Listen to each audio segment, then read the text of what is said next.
मैंने पुनर्जन्म लेने के बाद सबसे पहला काम पागलों की तरह पढ़ाई छोड़कर अपनी बॉडी को ट्रेन करना शुरू किया। यहाँ तक कि टीचर्स की फेल करने की चेतावनी और मेरी गर्लफ्रेंड लियू रोयान के ब्रेकअप का भी मुझ पर कोई असर नहीं हुआ, क्योंकि मैं जानता था कि सिर्फ 1 महीने बाद पूरी दुनिया में अलग अलग डेविल फ्रूट्स उगने वाले हैं। उस समय जो भी डेविल फ्रूट हासिल करेगा उसे असाधारण शक्तियां मिलेंगी। पिछले जन्म में मुझे भी एक असाधारण शक्ति मिली थी, लेकिन मेरी फ्रूट एबिलिटी कमजोर थी और मेरी फिजिकल फिटनेस भी ज्यादा अच्छी नहीं थी, इसलिए मैं ज़ॉम्बी होर्ड में बुरी तरह मारा गया। अब जबकि मुझे दूसरा मौका मिला था तो जाहिर है कि मैं अपने फ्यूचर नॉलेज का पूरा फायदा उठाने वाला था और हर उस चीज को पकड़ने वाला था जिसे इस्तेमाल किया जा सके। मेरी जानकारी के मुताबिक पास ही एक डेविल फ्रूट मौजूद था, स्कूल के बगल वाली फलों की दुकान में। उस दुकान का नाम भी बड़ा अजीब था, गाइड यू टू ब्यूटीफुल। लेकिन मुझे यह नहीं पता था कि वह डेविल फ्रूट आखिर किस दिन प्रकट होगा, इसलिए मैं हर दिन उस दुकान पर कुछ फल खरीदने जाता और साथ ही यह भी देखा कि वह डेविल फ्रूट आया है या नहीं। लेकिन आज जब मैं हमेशा की तरह दुकान में घूम रहा था और पाइनएप्पल सेक्शन तक पहुंचा, तभी 2 हरी रंग की छोटी शाखाओं ने अचानक मेरा ध्यान खींच लिया। मैंने ऊपर रखे पाइनएप्पल हटाए और उन शाखाओं का असली शरीर मेरी आंखों के सामने आ गया। बिल्कुल सही, यह मेरी यादों वाली उसी डेविल फ्रूट जैसी थी। यही वन पीस दुनिया के 4 एम्परर्स में से काइडो का डेविल फ्रूट था। मैंने तेजी से बिल चुकाया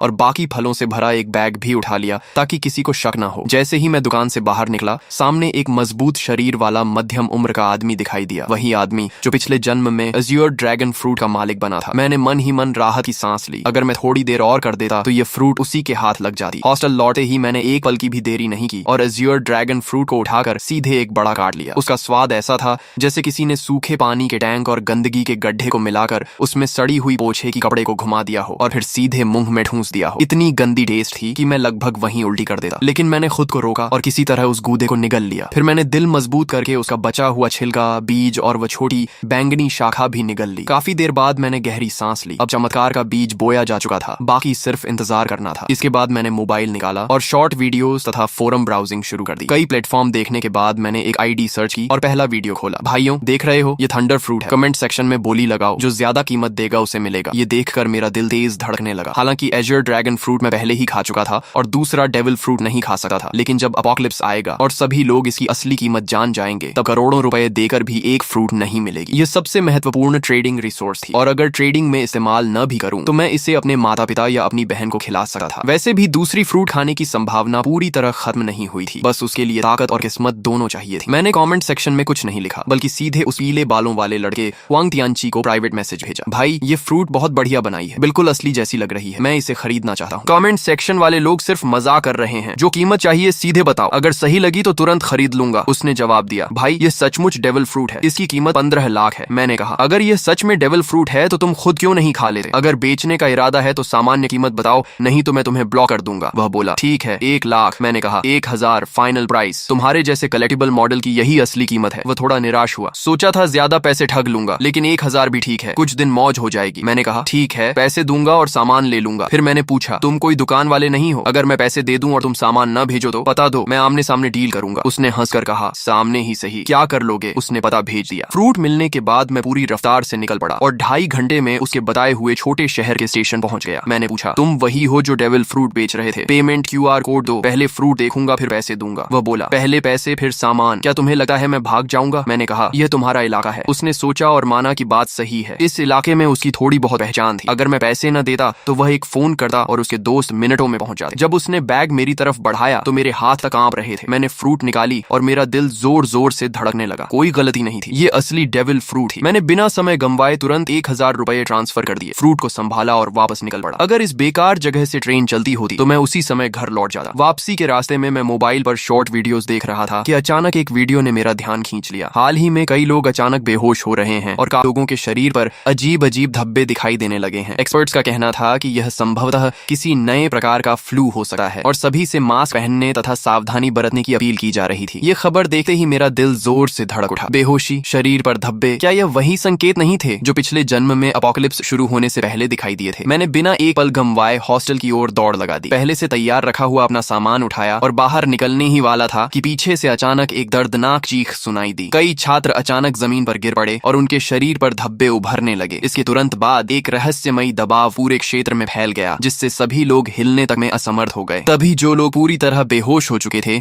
वे अचानक झटके से उठ बैठे। उनकी आंखें लाल हो गईं, नाखून लंबे और नुकीले हो गए और वे पागलों की तरह एक एक कमरे से बाहर निकलने लगे। देखते ही देखते पूरे हॉस्टल में अफरा तफरी मच गई और अनगिनत छात्र रोते चिल्लाते बाहर की ओर भागने लगे। लेकिन उसी क्षण मैंने महसूस किया कि मेरे ब्लड लाइन की गहराइयों से एक शक्ति जाग रही है। मेरे शरीर में एज्योर ड्रैगन की शक्ति उभरने लगी। मैंने सिर उठाकर एक गूंजती हुई गर्जना की। मेरी त्वचा पर नीले ड्रैगन स्केल्स उभर आए, सिर पर ड्रैगन हॉर्न्स निकल आए और मेरे हाथ ड्रैगन क्लॉज में बदल गए। मेरा पूरा शरीर हाइब्रिड ड्रैगन फॉर्म में बदलने लगा। गलियारे में मौजूद छात्र मुझे देखकर बुरी तरह डर गए, क्योंकि उनकी नजर में मैं भी उन लोगों की तरह एक मॉन्स्टर बन चुका था। लेकिन इस हाइब्रिड फॉर्म ने मेरी फिजिकल स्ट्रेंथ, डिफेंस, स्पीड और रिकवरी एबिलिटी को कई गुना बढ़ा दिया था। तभी पीछे से 2 ज़ॉम्बीज दहाड़ते हुए मेरी तरफ झपटे। मैंने ड्रैगन क्लॉ घुमाई और उन्हें एक ही वार में दूर फेंक दिया। तभी एक और ज़ॉम्बी दूसरे कमरे से बाहर निकला। मैंने मुंह खोलकर गर्म सांस छोड़ी और अगली ही क्षण आग की लपटों ने उसे राख में बदल दिया। लेकिन सिर्फ इतनी सी फ्लेम ब्रेथ के बाद ही मुझे अपनी स्टैमिना तेजी से घटी हुई महसूस हुई। डेविल फ्रूट की असली ताकत स्टैमिना पर निर्भर करती है। भविष्य में हाकी कितना भी आम क्यों ना हो जाए, आखिरकार खर्च स्टैमिना का ही होता है। अपोकलिप्स के शुरुआती चरण में हर किसी की फिजिकल लिमिट बहुत कम होती है। मैं काइडो जैसी ओनी रेस से नहीं था और न ही उसके जैसा मॉन्स्टर कॉन्स्टिट्यूशन रखता था। इसलिए एज्योर ड्रैगन फ्रूट मिलने के बावजूद मैं उसकी पूरी ताकत नहीं निकाल सकता था। लेकिन मेरे पास इसका समाधान था। मैंने अपना बेसबॉल बैट उठाया। यह खास तौर पर बनवाया गया हैवी रीइंफोर्स्ड बैट था,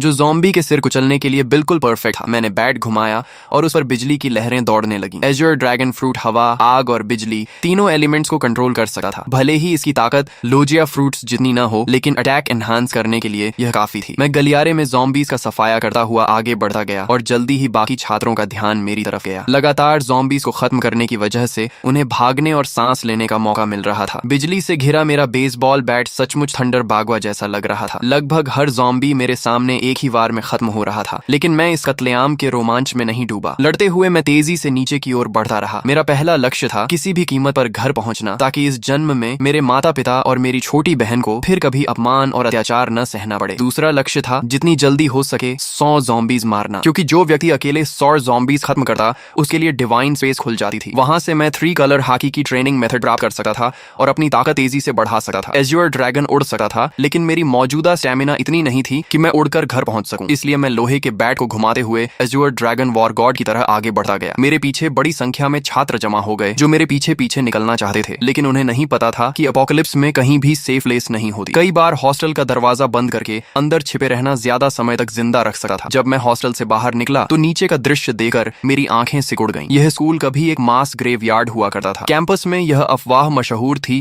कि यहाँ यिन एनर्जी बहुत ज्यादा है और इसी वजह से आसपास रहने वाले लोग अक्सर बीमार पड़ जाते थे। बाद में एक फेंग शुई मास्टर ने सलाह दी थी कि यहाँ एक स्कूल बनाया जाए ताकि युवाओं की यांग एनर्जी इस जगह की यिन एनर्जी को दबा सके। लेकिन अब जो कंकाल वर्षों से जमीन के नीचे दफन थे, ज़ॉम्बी वायरस के प्रभाव से सभी जमीन फाड़कर बाहर निकल आए थे और जो भी जीवित इंसान दिख रहा था उस पर हमला कर रहे थे। कोई मुझे बचाओ! पूरे कैंपस में हाहाकार मचा हुआ था। हर कोई जान बचाने के लिए भाग रहा था। लोग घबराहट में एक दूसरे से टकरा रहे थे, लेकिन मैंने किसी पर ध्यान नहीं दिया और सीधे मेन गेट की दिशा में बढ़ता गया। रास्ते में चाहे ज़ॉम्बी मिले या स्केलेटन मॉन्स्टर, मैंने सबको अपने बैट से कुचल दिया। आखिरकार जब मैं स्कूल गेट तक पहुंचा तभी मेरा शरीर अचानक रुक गया। सिर्फ मैं ही नहीं, सभी लोग और यहाँ तक कि ज़ॉम्बीज भी वहीं थम गए। ऐसा लगा जैसे पूरे संसार का टाइम फ्रीज हो गया हो। फिर मेरी आंखों के सामने अंधेरा छा गया। Divine descent, devil fruits have arrived, divine space activated. जब मैंने दोबारा आंखें खोली तो खुद को एक रहस्यमयी स्थान में पाया। यहाँ न समय था, न दिशा, न कोई वास्तविक स्थान। केवल 2 लाइट स्क्रीन्स मौजूद थी, एक बड़ी और एक छोटी। बड़ी स्क्रीन पर लिखा था डिवाइन शॉप और छोटी स्क्रीन पर लिखा था पर्सनल पैनल। पिछले जन्म में मैं इन चीजों से भली भांति परिचित था। यह किसी अज्ञात सत्ता द्वारा दिया गया अवसर था जहाँ पॉइंट्स के बदले टेक्निक्स, इक्विपमेंट, स्किल्स और रिसोर्सेज खरीदे जा सकते थे। तभी घोषणा हुई, आप पहले व्यक्ति हैं जिसने 100 ज़ॉम्बीज का शिकार किया है। आपको डिवाइन रिवॉर्ड प्राप्त होगा। आपने अपोकलिप्स शुरू होने के 10 मिनट के भीतर 100 पॉइंट्स प्राप्त कर लिए हैं, इसलिए आपको विशेष रिवॉर्ड दिया जाएगा। इसके बाद मेरे सामने 3 विकल्प आए। पहला रिवॉर्ड था परफेक्ट फ्रूट, जो मेरे एज्योर ड्रैगन फ्रूट को पूर्ण अवस्था में पहुंचा देता। इसके बाद फ्रूट की सभी साइड इफेक्ट्स समाप्त हो जाती। मैं सी स्टोन और सी वाटर से प्रभावित नहीं होता और यहाँ तक कि दूसरा डेविल फ्रूट भी खा सकता था बिना शरीर फटे। दूसरा रिवॉर्ड था हाकी जीनियस। इसके लिए किसी ट्रेनिंग या पॉइंट्स की जरूरत नहीं थी। मुझे तुरंत 3 कलर हाकी जागृत हो जाती और बिना अभ्यास के भी धीरे धीरे बढ़ती रहती। यदि मैं ट्रेनिंग करता तो इसकी ग्रोथ स्पीड 2 गुनी हो जाती। तीसरा रिवॉर्ड था ज़ॉम्बी स्लेयर डिवाइन वेपन। मुझे अपनी पसंद का सुप्रीम ग्रेड वेपन मिलता जो ज़ॉम्बीज को 2 गुना डैमेज देता। फ्रूट, हाकी या वेपन, 3 में से एक चुनना था। पहला और तीसरा रिवॉर्ड तुरंत कॉम्बैट पावर बढ़ाते थे, जबकि दूसरा धीरे धीरे ताकत बढ़ाता, लेकिन उसकी पोटेंशियल लिमिट कहीं अधिक थी। पिछले जन्म के अनुभव के अनुसार बाद के चरणों में भी हाकी कभी आउटडेटेड नहीं हुई थी। मैं कुछ क्षण सोच में पड़ गया। तभी मुझे काइडो की कही बात याद आई, हाकी ही असली आधार है। रॉजर और गार्ब के पास कोई डेविल फ्रूट नहीं थी, फिर भी वे दुनिया के सबसे शक्तिशाली योद्धा बने। यहाँ तक कि काइडो ने हाकी को इतना महत्व दिया कि उसने उसने अपनी फ्रूट अवेकनिंग तक पर ज्यादा ध्यान नहीं दिया। ये सोचते ही मैंने फैसला कर लिया, ताकतें जितनी ज्यादा हों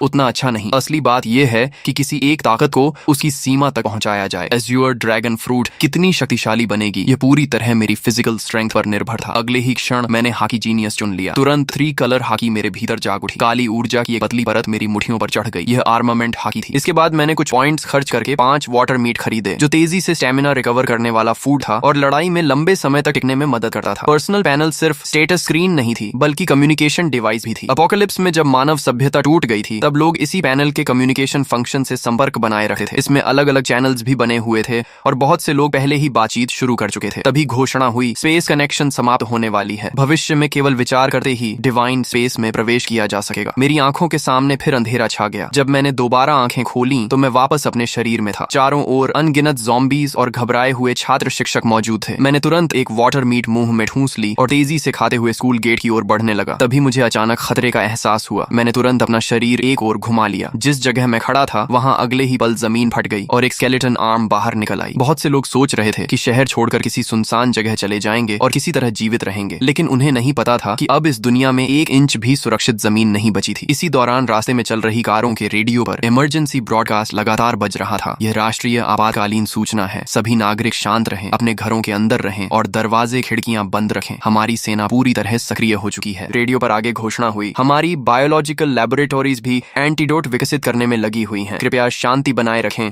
और घबराहट में कोई गलत कदम न उठाएं। लेकिन मैं जानता था कि सच्चाई इससे कहीं ज्यादा भयावह है। ज़ॉम्बी वायरस की पहली लहर हवा के जरिए फैलती थी और जिन लोगों की फिजिकल कॉन्स्टिट्यूशन कमजोर होती थी वे सबसे पहले संक्रमित होते थे। इसी वजह से हॉस्पिटल्स और ओल्ड एज होम्स संक्रमण के सबसे बड़े केंद्र बन गए थे। अपोकलिप्स शुरू होने के बाद वायरस का मुख्य संक्रमण तरीका ब्लड ट्रांसमिशन बन जाता था। ऐसी स्थिति में सेना के जवान, जिनकी फिजिकल फिटनेस सबसे अच्छी होती थी, उनके संक्रमित होने की संभावना बहुत कम रहती थी। इसलिए अपोकलिप्स की शुरुआत में मिलिट्री अभी भी कुछ हद तक प्रभावी रहती थी, लेकिन मैं जानता था कि यह ज्यादा समय तक नहीं चलेगा। अगर सेना तेजी से ज़ॉम्बीज को खत्म करना चाहती तो उसे गन्स और अन्य फायर आर्म्स का इस्तेमाल करना पड़ता, लेकिन ऐसा करने पर उन्हें पॉइंट्स नहीं मिलते। पॉइंट्स के बिना वे मजबूत नहीं बन सकते थे। दूसरी तरफ ज़ॉम्बीज लगातार विकसित होते जाते और आखिरकार ऐसे स्तर पर पहुंच जाते जहां सामान्य फायर आर्म्स भी उनके सामने बेअसर हो जाती। जैसे जैसे ज़ॉम्बीज मजबूत होते, सेना कमजोर पड़ती जाती और समाज का पतन तेजी से होने लगा। इसलिए इस अपोकलिप्स में असली उम्मीद सिर्फ एक ही थी, हर इंसान को योद्धा बनना होगा और खुद ज़ॉम्बीज से लड़ना होगा। यह एक ऐसी सर्वाइवल कंपटीशन थी जिसमें केवल योग्य और शक्तिशाली लोग ही आगे बढ़ सकते थे। मेरी कार तेज रफ्तार से सड़क पर दौड़ रही थी। रास्ते में अगर कोई ज़ॉम्बी सामने आ भी जाता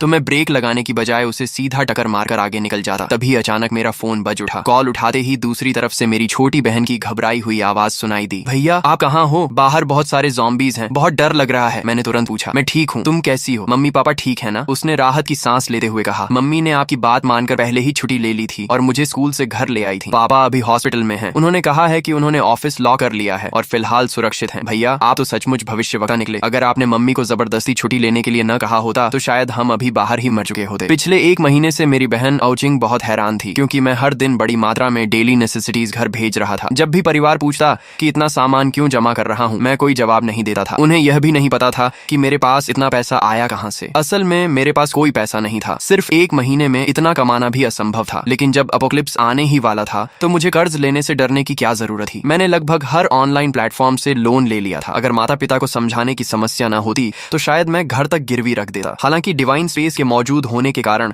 बहुत ज्यादा रिसोर्सेज जमा करने की जरूरत भी नहीं थी। यह सामान सिर्फ इमरजेंसी के लिए था। हम बात ही कर रहे थे कि सामने एक लग्जरी कार अचानक रास्ते में कूद पड़े ज़ॉम्बी से बचने की कोशिश में पलट गई। उसी पल एक भयानक चेन कलिजन शुरू हो गई। पीछे आ रही कई गाड़ियां एक दूसरे से टकरा गईं और कुछ ही सेकंड में सड़क पर तबाही मच गई। कई लोग वहीं मारे गए, लेकिन मैं पहले से जानता था कि ऐसा होगा। अब रुकना संभव नहीं था। मैंने तुरंत अपना बैकपैक और बेसबॉल बैट पकड़ा, एज्योर ड्रैगन फॉर्म में बदल गया और कार की छत तोड़कर सीधे आसमान में उड़ गया। बादलों और धुंध ने मेरे विशाल ड्रैगन बॉडी को ऊपर उठाया और मैं तेजी से आसमान की ओर बढ़ गया। ये चमत्कारी दृश्य देखकर सड़क पर मौजूद सभी लोग स्तब्ध रह गए। पहले से भयानक कार एक्सीडेंट अब और भी ज्यादा अराजक हो गया, लेकिन मुझे नीचे हो रहे हंगामे से कोई मतलब नहीं था। मैं सीधे बादलों के बीच घुस गया और अपने घर की दिशा में उड़ने लगा। बीच बीच में मैं बैकपैक से वाटर मीट निकाल कर खाता ताकि स्टेमिना रिकवर होती रहे। मेरी मौजूदा ताकत इतनी नहीं थी कि मैं लगातार लंबे समय तक उड़ सकूं। आखिरकार जब सारी वाटर मीट खत्म हो गई तो मुझे जमीन पर उतरना पड़ा और मैं वापस ह्यूमन फॉर्म में बदल गया। मैंने आसपास नजर दौड़ाई। फिलहाल वहां कोई ज़ॉम्बी दिखाई नहीं दे रहा था। मैंने तुरंत डिवाइन स्पेस में प्रवेश किया और फिर से 5 वाटर मीट एक्सचेंज कर ली और उन्हें बैकपैक में भर लिया। इस समय मेरे बैकपैक में सिर्फ 5 वाटर मीट और एक थंडर फ्रूट ही। एक वाटर मीट खाने के बाद मैंने दोबारा उड़ान नहीं भरी, क्योंकि वाटर मीट स्टेमिना तो रिकवर कर सकती थी, लेकिन अगर लगातार उसी पर निर्भर रहा जाए तो स्टेमिना कंजम्पशन और तेज हो जाती थी। साथ ही मेंटल फटीग को यह बिल्कुल रिकवर नहीं कर सकती थी। मैंने मैप खोला और अपनी स्थिति देखी। मुझे किसी हाईवे तक पहुंचना था और वहां से एक व्हीकल हासिल करनी थी। दिशा तय करने के बाद मैं फिर से एज्योर ड्रैगन में बदल गया। इस बार मैं सिर्फ 10 मिनट तक उड़ा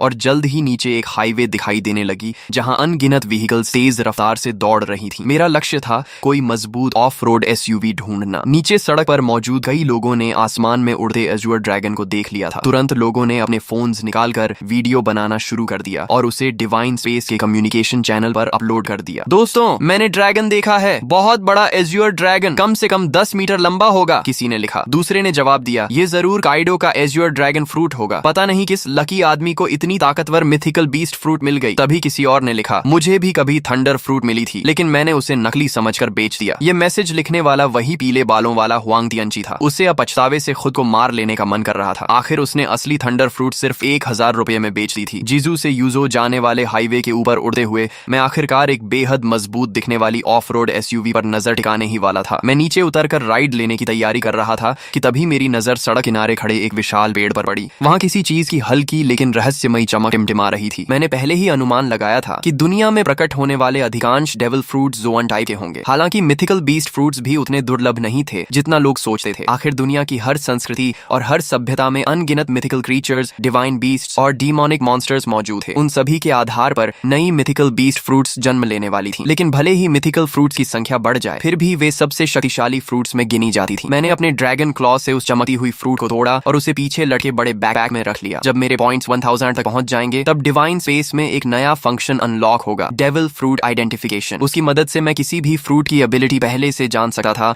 और किसी बेकार फ्रूट को खाने से बच सकता था। हालांकि यह सुविधा बहुत महंगी थी। हर आइडेंटिफिकेशन के लिए पूरे 1000 पॉइंट्स खर्च करने पड़ते थे। मैं दोबारा उस ऑफ रोड एसयूवी का पीछा करने ही वाला था कि अचानक आगे चल रहा एक बड़ा ट्रक बुरी तरह पलट गया। उसी पल उसके अंदर से 3 ज़ॉम्बीज बाहर निकले और आसपास की गाड़ियों पर हमला करने लगे। लेकिन उस समय किसी के पास रुकने का साहस नहीं था। एक ड्राइवर ने एक्सेलरेटर पूरी ताकत से दबाया और सीधे ज़ॉम्बीज के ऊपर गाड़ी चढ़ा दी। फिर वह गाड़ी को दाएं बाएं घुमाकर ज़ॉम्बीज को गिराने की कोशिश करने लगा। उसकी इस हरकत ने तुरंत एक और चेन एक्सीडेंट पैदा कर दिया। मैंने उधर सिर्फ एक नजर डाली और फिर पलटे हुए ट्रक के पास उतर गया। ह्यूमन बीस्ट फॉर्म में बदलकर मैंने ट्रक के किनारे को पकड़ लिया और एज्योर ड्रैगन की विशाल शक्ति का इस्तेमाल करते हुए उसे जबरदस्ती सीधा खड़ा कर दिया। एज्योर ड्रैगन फ्रूट द्वारा दी गई स्ट्रेंथ वास्तव में भयावह थी। इसके बाद मैं ट्रक के अंदर घुसा और खुद उसे चलाने लगा। जब धीरे धीरे मुझे एहसास हुआ कि वे सभी मेरी ट्रक के पीछे पीछे चल रही हैं। मैंने रियर व्यू मिरर में यह दृश्य देखा, लेकिन मुझे इससे कोई फर्क नहीं पड़ा। जब तक वे मेरे काम में रुकावट नहीं डालते, उन्हें मेरे पीछे आने से कोई समस्या नहीं थी। रास्ते भर बार बार एक्सीडेंट्स होते रहे। मैं समय समय पर ट्रक से उतरता, ज़ॉम्बीज को खत्म करता और सड़क साफ करता। तभी एक मोटा और अमीर दिखने वाला मध्यम उम्र का आदमी मुस्कुराते हुए मेरे पास आया और बोला, अगर आप मेरी सुरक्षा करेंगे तो मैं आपको जितना पैसा चाहिए उतना दे सकता हूँ। मैंने उसकी तरफ ठंडी नजर से देखा और कहा, एक कदम और आगे बढ़ाया तो मरोगे। वह आदमी इतना डर गया कि अनजाने में वहीं घुटनों के बल बैठ गया। उस समय मेरी ड्रैगन फॉर्म और उससे निकल रही किंगली ऑरा उसे ऐसे महसूस हो रही थी जैसे उसके सामने कोई सर्वोच्च शासक खड़ा हो। मेरी हल्की सी कॉन्करर्स हाकी ने आसपास खड़े कई लोगों को डर से जड़ कर दिया। फिर भी मौत का डर इंसान से कुछ भी करवा सकता है। एक बेहद खूबसूरत मैच्योर वुमन हिम्मत करके मेरे पास आई। अपोकलिप्स के बीच भी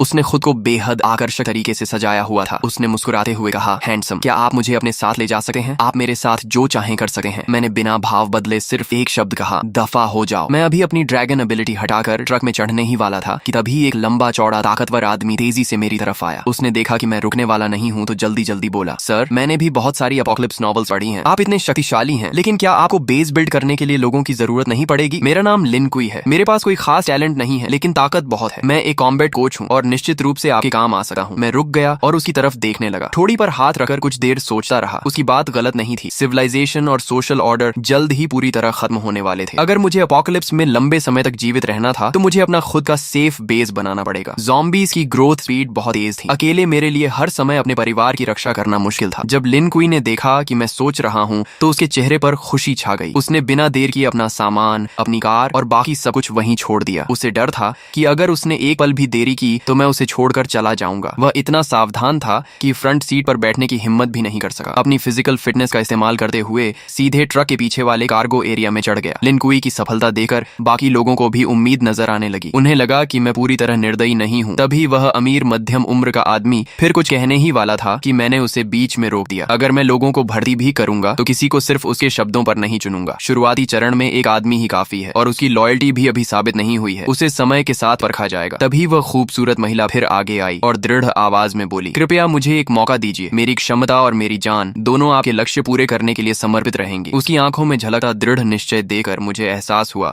कि यह महिला साधारण नहीं है, शायद इसमें वाकई कुछ खास था। मैंने कुछ सेकंड तक उसे ध्यान से देखा और फिर कहा, गाड़ी में चढ़ जाओ। महिला खुशी से झूम उठी, लेकिन मेरी अनुमति के बिना वह भी फ्रंट सीट पर नहीं बैठी। उसने अपनी पूरी ताकत लगाकर ट्रक के पीछे वाले कार्गो एरिया में चढ़ना शुरू कर दिया। मैं यह सब देखकर मन ही मन सिर हिलाने लगा। शायद यह महिला सिर्फ एक सुंदर चेहरा नहीं थी, पीछे खड़े कई लोग भी इन दोनों की तरह मेरे साथ जाना चाहते थे। लेकिन जैसे ही मैंने हल्की सी कॉन्करर्स हाकी छोड़ी, सभी डर के मारे जमीन पर गिर पड़े। उनमें से किसी ने कांपती आवाज में कहा, हे भगवान, इस बॉस ने तो कॉन्करर्स हाकी भी जगा ली है। कुछ अनुभवी वन पीस फैंस तुरंत इस किंगली ऑरा को पहचान गए। मैं वापस ड्राइवर सीट पर बैठा और ट्रक को आगे बढ़ा दिया। करीब 2.5 घंटे की यात्रा के बाद आखिरकार मुझे सड़क किनारे एक सर्विस एरिया दिखाई दिया, लेकिन वह जगह पूरी तरह ज़ॉम्बीज़ के कब्जे में थी। रास्ते से गुजरने वाले लोग वहां फ्यूल और फूड लेने जाना चाहते थे, लेकिन वहां मौजूद ज़ॉम्बीज़ की भारी संख्या देखकर हिम्मत नहीं कर पा रहे थे। मगर मुझे इसकी चिंता नहीं थी। जैसे ही ट्रक वहां रुका, ज़ॉम्बीज़ का एक बड़ा झुंड हमारी तरफ दौड़ पड़ा। वे ड्राइवर कैबिन में तो नहीं घुस सकते थे,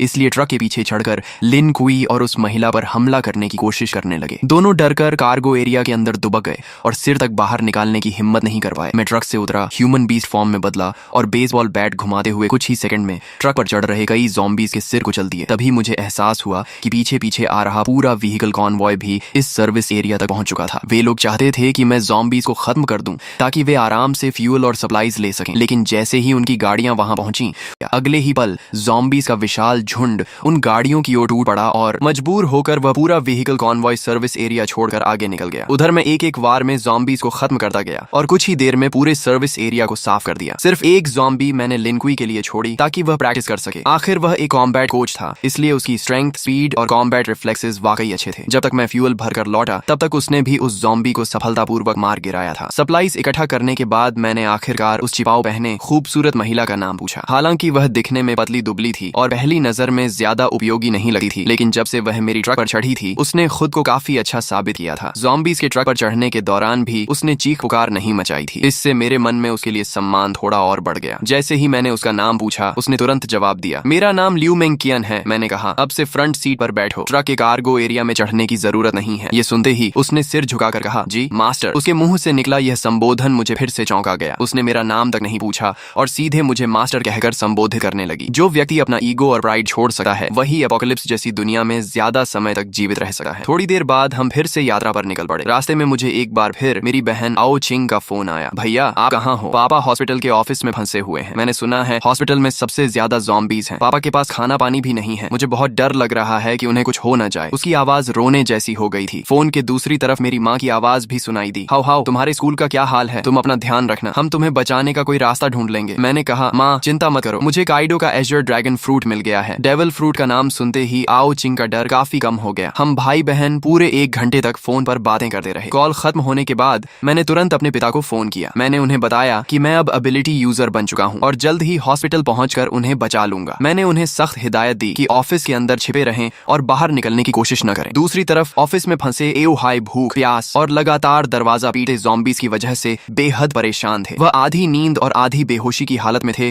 कि तभी मेरा फोन आया। मेरा नाम देखते ही उनमें जान आ गई। जब मैंने उन्हें वीडियो कॉल की और उन्होंने मुझे ड्रैगन ह्यूमन फॉर्म में ज़ॉम्बीज़ का सफाया करते देखा, तब जाकर उनके दिल को सुकून मिला। उन्होंने मुझे अपने ऑफिस का रास्ता बताया। मैं तेजी से हॉस्पिटल के एक कोने में बने ऑफिस तक पहुंच गया। वहां 12 ज़ॉम्बीज़ लगातार दरवाजा तोड़ने की कोशिश कर रहे थे। दरवाजे में कई बड़े छेद भी हो चुके थे। अगर अंदर से टेबल्स और चेयर्स लगाकर उसे ब्लॉक न किया गया होता तो ज़ॉम्बीज़ कब के अंदर घुसकर पापा को टुकड़े टुकड़े कर चुके होते। मैंने बेसबॉल बैट घुमाई और कुछ ही सेकंड में उन सभी ज़ॉम्बीज़ के सिर तोड़ डाले। फिर एक जोरदार किक मारकर ऑफिस का दरवाजा खोल दिया। अंदर मौजूद पापा की हालत जरूर खराब थी, लेकिन वे पूरी तरह सुरक्षित थे। मेरे लिए यही सबसे बड़ी खुशखबरी थी। एओ हाई वाटर मीट खाते हुए बोले, तो ये वही डेविल फ्रूट एबिलिटी है जिसके बारे में तुम और आओ चिंग बात कर रहे थे। ऑफिस में फंसे रहने के दौरान उन्होंने डिवाइन स्पेस के कम्युनिकेशन चैनल्स में बहुत सारे वीडियोस और डिस्कशंस देख लिए थे, इसलिए उन्हें वन पीस और डेविल फ्रूट्स के बारे में कुछ जानकारी हो गई थी। मैं हंस पड़ा और एक और अंदर घुसे ज़ॉम्बी का सिर बैट से कुचलते हुए बोला, कैसा लगा आपका बेटा? कूल है ना? आओ हाई मुस्कुराकर बोले, बहुत कूल है बदमाश। अपोकलिप्स शुरू होने के बाद उन्होंने अपनी आंखों से अनगिनत लोगों को ज़ॉम्बीज़ के हाथों मरते देखा था। ऐसे में उनका पूरा परिवार अभी तक सुरक्षित था। यही उनके लिए सबसे बड़ी खुशी थी। हॉस्पिटल से बाहर निकलते समय मैंने देखा कि कई कई बिल्डिंग्स के दरवाजों और खिड़कियों के पीछे लोग छिपे हुए बाहर झांक रहे थे। जब उन्होंने एओ हाई को एक ड्रैगन मैन के साथ जाते देखा और यह भी देखा कि वह ड्रैगन मैन कितनी आसानी से ज़ॉम्बीज़ को मार रहा है, तो कई लोग मदद के लिए चिल्लाने लगे, ओल्ड हाई, हमें भी बचा लो। आओ हाई के चेहरे पर दया की झलक दिखाई दी। उन्होंने कहा, हाओ, इन्हें भी बचा लो, ये सब मेरे कॉलीग्स हैं, बहुत बेचारे हैं। मैंने ठंडे स्वर में जवाब दिया, बचाकर क्या करूंगा? क्या मैं इन्हें एक एक करके इनके घर भी छोड़ूंगा? और अगर घर पहुंच भी गए तो क्या वे निश्चित रूप से जिंदा रह पाएंगे? मैंने उनकी पुकारों को अनसुना किया और पापा को लेकर आगे बढ़ गया। रास्ते में हम उस कमरे के पास पहुंचे जहां लिन कुई और लियू मेंकियन छिपे हुए थे। मैंने दरवाजे पर हमला कर रहे ज़ॉम्बीज़ को खत्म किया और फिर एक बार में दरवाजा तोड़ दिया। मुझे देखकर दोनों तुरंत बाहर आ गए और एक साथ बोले, मास्टर। ये सुनकर आओ हाई की आंखें फैल गईं। एक तरफ मांसपेशियों से भरा विशाल आदमी और दूसरी तरफ एक बेहद खूबसूरत महिला, दोनों मेरे सामने इतनी इज्जत से झुके हुए थे। खासकर लियू मेंकियन द्वारा मुझे मास्टर कहना उन्हें और भी अजीब लग रहा था। उनके चेहरे पर साफ लिखा था, हे भगवान, मेरा बेटा आखिर बाहर क्या क्या कर रहा है। यहाँ तक कि मेरी 2 जन्मों की मोटी चमड़ी भी थोड़ा गर्म हो गई। मैंने सामान्य बने रहने की कोशिश करते हुए कहा, ये दोनों रास्ते में मिले छोटे भाई बहन जैसे हैं। लेकिन आओ हाई की आंखें साफ कह रही थीं कि उन्हें मेरी बात पर जरा भी विश्वास नहीं हुआ। मैं और कुछ समझाने की बजाय चुप हो गया। हम सभी ट्रक तक पहुंचे। मैंने पापा को फ्रंट सीट पर बैठाया और लियू मेंकियन को फिर से कार्गो एरिया में भेज दिया। जब हम घर पहुंचे तो मेरी बहन आओ चिंग ने लियू मेंकियन को देखते ही आश्चर्य से मुंह खोल दिया। वाह, कितनी सुंदर महिला है। और अभी इसने भैया को क्या कहा, मास्टर? फिर उसने लिन कुई की तरफ देखा। और ये मसल मॉन्स्टर कौन है? अगर कोई कह दे कि यह स्पेशल फोर्सेस का सैनिक है तो भी मैं मान लूंगी। और ये भी भैया को बॉस कह रहा है। इस समय लियू मेंकियन एक परफेक्ट मेड की तरह दोनों हाथ पेट के सामने जोड़कर शांति से मेरे पीछे खड़ी थी। वहीं लिन कुई काफी असहज महसूस कर रहा था। वह मिलनसार व्यक्ति था,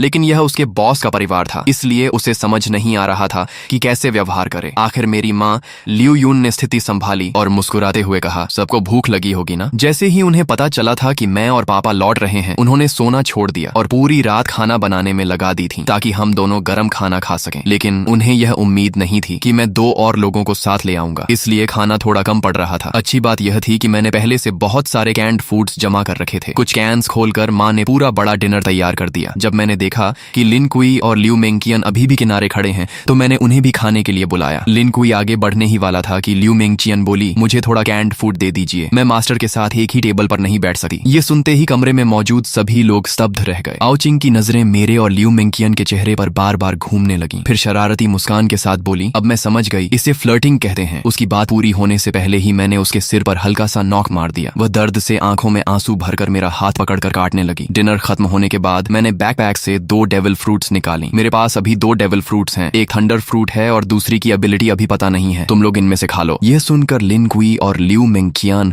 दोनों चौंक गए। उन्हें उम्मीद नहीं थी कि मेरे पास इतनी दुर्लभ चीजें भी मौजूद हैं। उनकी आंखों में चाहत साफ दिखाई दे रही थी। आओ चिंग उत्साह से दोनों फ्रूट्स को उठाकर देखने लगी। फिर उसने उन्हें माता पिता को दिखाया, लेकिन आओ हाई ने फ्रूट देकर वापस मुझे लौटा दी। आओ चिंग को दे दो, हमारी उम्र हो चुकी है, हम खाएंगे तो बर्बाद हो जाएंगी। माँ भी सहमत हो गई। हाँ, तुम्हारे जैसा बेटा हमारी रक्षा कर रहा है, हमारे लिए वही काफी है। इतनी कीमती चीज तुम्हारे पास रहेगी तो ज्यादा काम आएगी। मैंने समझाने की कोशिश की, मेरे पास पहले से एज्योर ड्रैगन फ्रूट है, मेरी ग्रोथ बहुत तेज होगी। लेकिन अगर आप लोग भी डेविल फ्रूट्स खा लेंगे तो ज़ॉम्बीज मारकर जल्दी पॉइंट्स कमा सकेंगे और हाकी ट्रेनिंग भी अनलॉक कर पाएंगे। अपोक्लिप्स में असली कैपिटल यही है। लेकिन काफी देर समझाने के बाद भी माता पिता नहीं माने। आखिर मैंने हार कर आओ चिंग की तरफ देखा। ठीक है, तुम चुन लो। आओ चिंग तो कब से इसी पल का इंतजार कर रही थी। उसने दोनों फ्रूट्स हाथ में लेकर बार बार देखा, लेकिन काफी सोचने के बाद उसने थंडर फ्रूट मुझे वापस दे दी। मैं हैरान रह गया, क्या तुम थंडर फ्रूट नहीं लोगी? लोजिया एलिमेंटलाइजेशन शुरुआती चरण में लगभग इनविंसिबल होती है और दूसरी फ्रूट की एबिलिटी क्या है यह भी नहीं पता। आओ चिंग मुस्कुराकर बोली, डिवाइन स्पेस में डीमन रिमूवल पोशन मिलती है, उससे डेविल फ्रूट की साइड इफेक्ट्स हट सकती हैं और इंसान दूसरी फ्रूट भी खा सकता है। भैया आप इतने मजबूत हो कि वह पोशन जरूर हासिल कर लोगे। थंडर फ्रूट आपके लिए ज्यादा उपयुक्त है, मैं दूसरी फ्रूट खा लूंगी। मैंने कुछ देर सोचा और कहा, ठीक है, लेकिन पहले इसकी आइडेंटिफिकेशन कर लेते हैं। अगर एबिलिटी अच्छी हुई तो तुम खा लेना। डेविल फ्रूट आइडेंटिफिकेशन 1000 पॉइंट्स के बाद अनलॉक होती थी। आओ चिंग को यह बात पता नहीं थी क्योंकि उसके पास अभी कोई पॉइंट्स नहीं थी। लेकिन मैं स्कूल से लेकर हॉस्पिटल तक ज़ॉम्बीज का इतना सफाया कर चुका था कि मेरे पॉइंट्स 1000 से भी ज्यादा हो चुके थे। तभी आओ चिंग ने जल्दी से सिर हिलाया, नहीं, 1000 पॉइंट्स बहुत ज्यादा हैं। इतना कहकर उसने मेरे जवाब का इंतजार तक नहीं किया। उसने तुरंत उस सुनहरी मकई जैसी दिखने वाली डेविल फ्रूट उठाई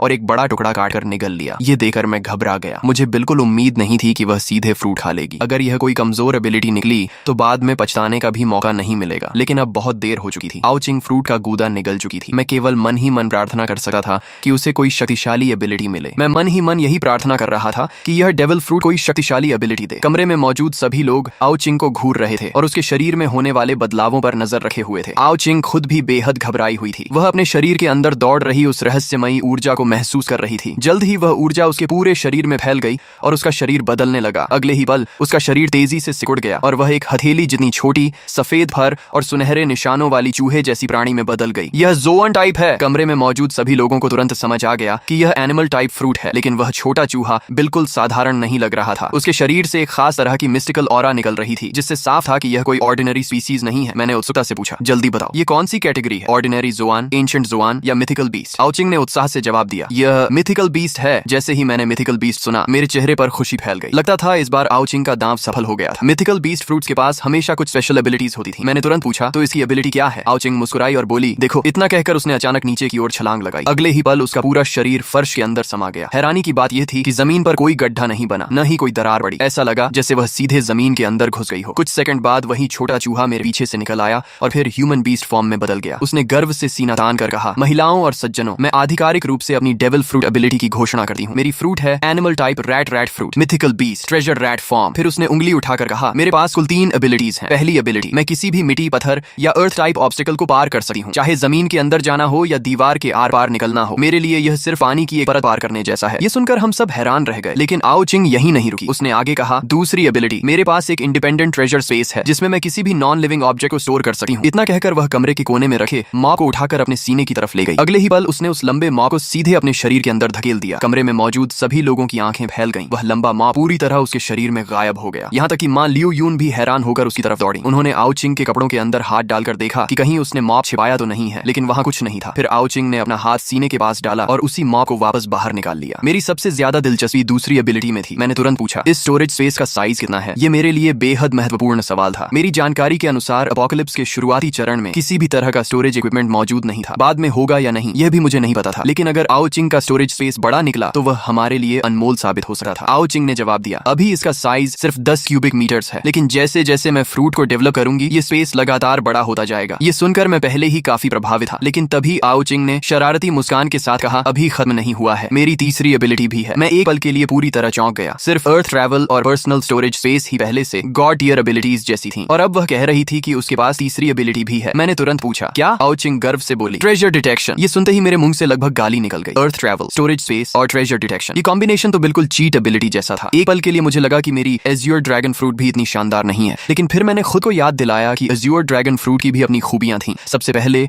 वह विंड, फायर और लाइटनिंग तीनों नेचुरल एलिमेंट्स को कंट्रोल कर सकती थी। दूसरा, वह क्लाउड राइडिंग की मदद से उड़ने की एबिलिटी देती थी। और तीसरा, वह अन्य अधिकांश ज़ोआन फ्रूट्स की तुलना में कहीं ज्यादा स्ट्रेंथ, डिफेंस, स्पीड और रिकवरी प्रदान करती थी। तुलना करने पर साफ था कि एज्योर ड्रैगन कॉम्बैट के लिए बनी थी, जबकि ट्रेजर रैट कॉम्बैट के बाहर सपोर्ट और एक्सप्लोरेशन के लिए बनी थी। लेकिन तभी आओ चिंग का चेहरा थोड़ा उदास हो गया। उसने कहा, इस फ्रूट की एक कमजोरी भी है। दूसरे ज़ोआन यूजर्स की तरह बीस्ट फॉर्म में जाने पर मुझे कोई स्ट्रेंथ या डिफेंस बूस्ट नहीं मिलता, बल्कि बीस्ट फॉर्म में मेरी कॉम्बैट पावर लगभग 0 हो जाती है। फिर उसने ह्यूमन बीस्ट फॉर्म दिखाते हुए कहा, और ह्यूमन बीस्ट फॉर्म में भी मुझे लगभग कोई फिजिकल एनहांसमेंट नहीं मिलती। मेरी स्ट्रेंथ और डिफेंस एक सामान्य इंसान जैसी ही रहती है। इतना कहने के बाद वह फिर मुस्कुराई, लेकिन मेरी स्पीड बहुत ज्यादा है। मुझे लगता है कि मेरी स्पीड बोनस बाकी मिथिकल ज़ोआन यूजर्स से कम 2 गुनी है। उसके चेहरे पर गर्व साफ दिखाई दे रहा था। सच कहूं तो यह कॉम्बैट ओरिएंटेड डेविल फ्रूट नहीं थी, लेकिन इसकी यूटिलिटी शायद एज्योर ड्रैगन फ्रूट से भी ज्यादा मूल्यवान थी। आखिर ट्रेजर डिटेक्शन का मतलब क्या था? अपोकलिप्स के इस दौर में दुनिया का सबसे बड़ा ट्रेजर क्या था? जवाब लगभग तय था, डेविल फ्रूट्स। हालांकि सिर्फ डेविल फ्रूट्स ही नहीं, भविष्य में अलग अलग सीक्रेट रेल्म्स और मिस्टिकल डंजन्स भी खुलने वाले थे। और आओ चिंग की यह एबिलिटी हमें उन सभी जगहों पर छिपे हुए ट्रेजर्स, रिसोर्सेज और अपॉर्चुनिटीज ढूंढने में बेहद बड़ी बढ़त देने वाली थी। यह सोचकर मेरे मन में एक ही विचार आया, शायद हमारी पूरी फैमिली की किस्मत अभी अभी बदल गई थी। भविष्य में खुलने वाले सीक्रेट रेल्म्स और मिस्टिकल डंजन्स में भी हमें इस एबिलिटी की वजह से बहुत बड़ा फायदा मिलने वाला था। मैंने कुछ देर सोचने के बाद थंडर फ्रूट आओ चिंग को देते हुए कहा, इसे अपने ट्रेजर स्पेस में रखो। फिलहाल पूरी दुनिया में इससे ज्यादा सुरक्षित जगह कोई नहीं है। थंडर फ्रूट की असली कीमत समझने के बाद मैंने उसे एओ चिंग के स्टोरेज स्पेस में रखवा दिया। इसके बाद मैंने अपने पॉइंट्स में से सभी को 30 पॉइंट्स दिए, ताकि वे 3 कलर हॉकी की ट्रेनिंग मेथड एक्सचेंज कर सकें। आखिर बिना डेविल फ्रूट के भी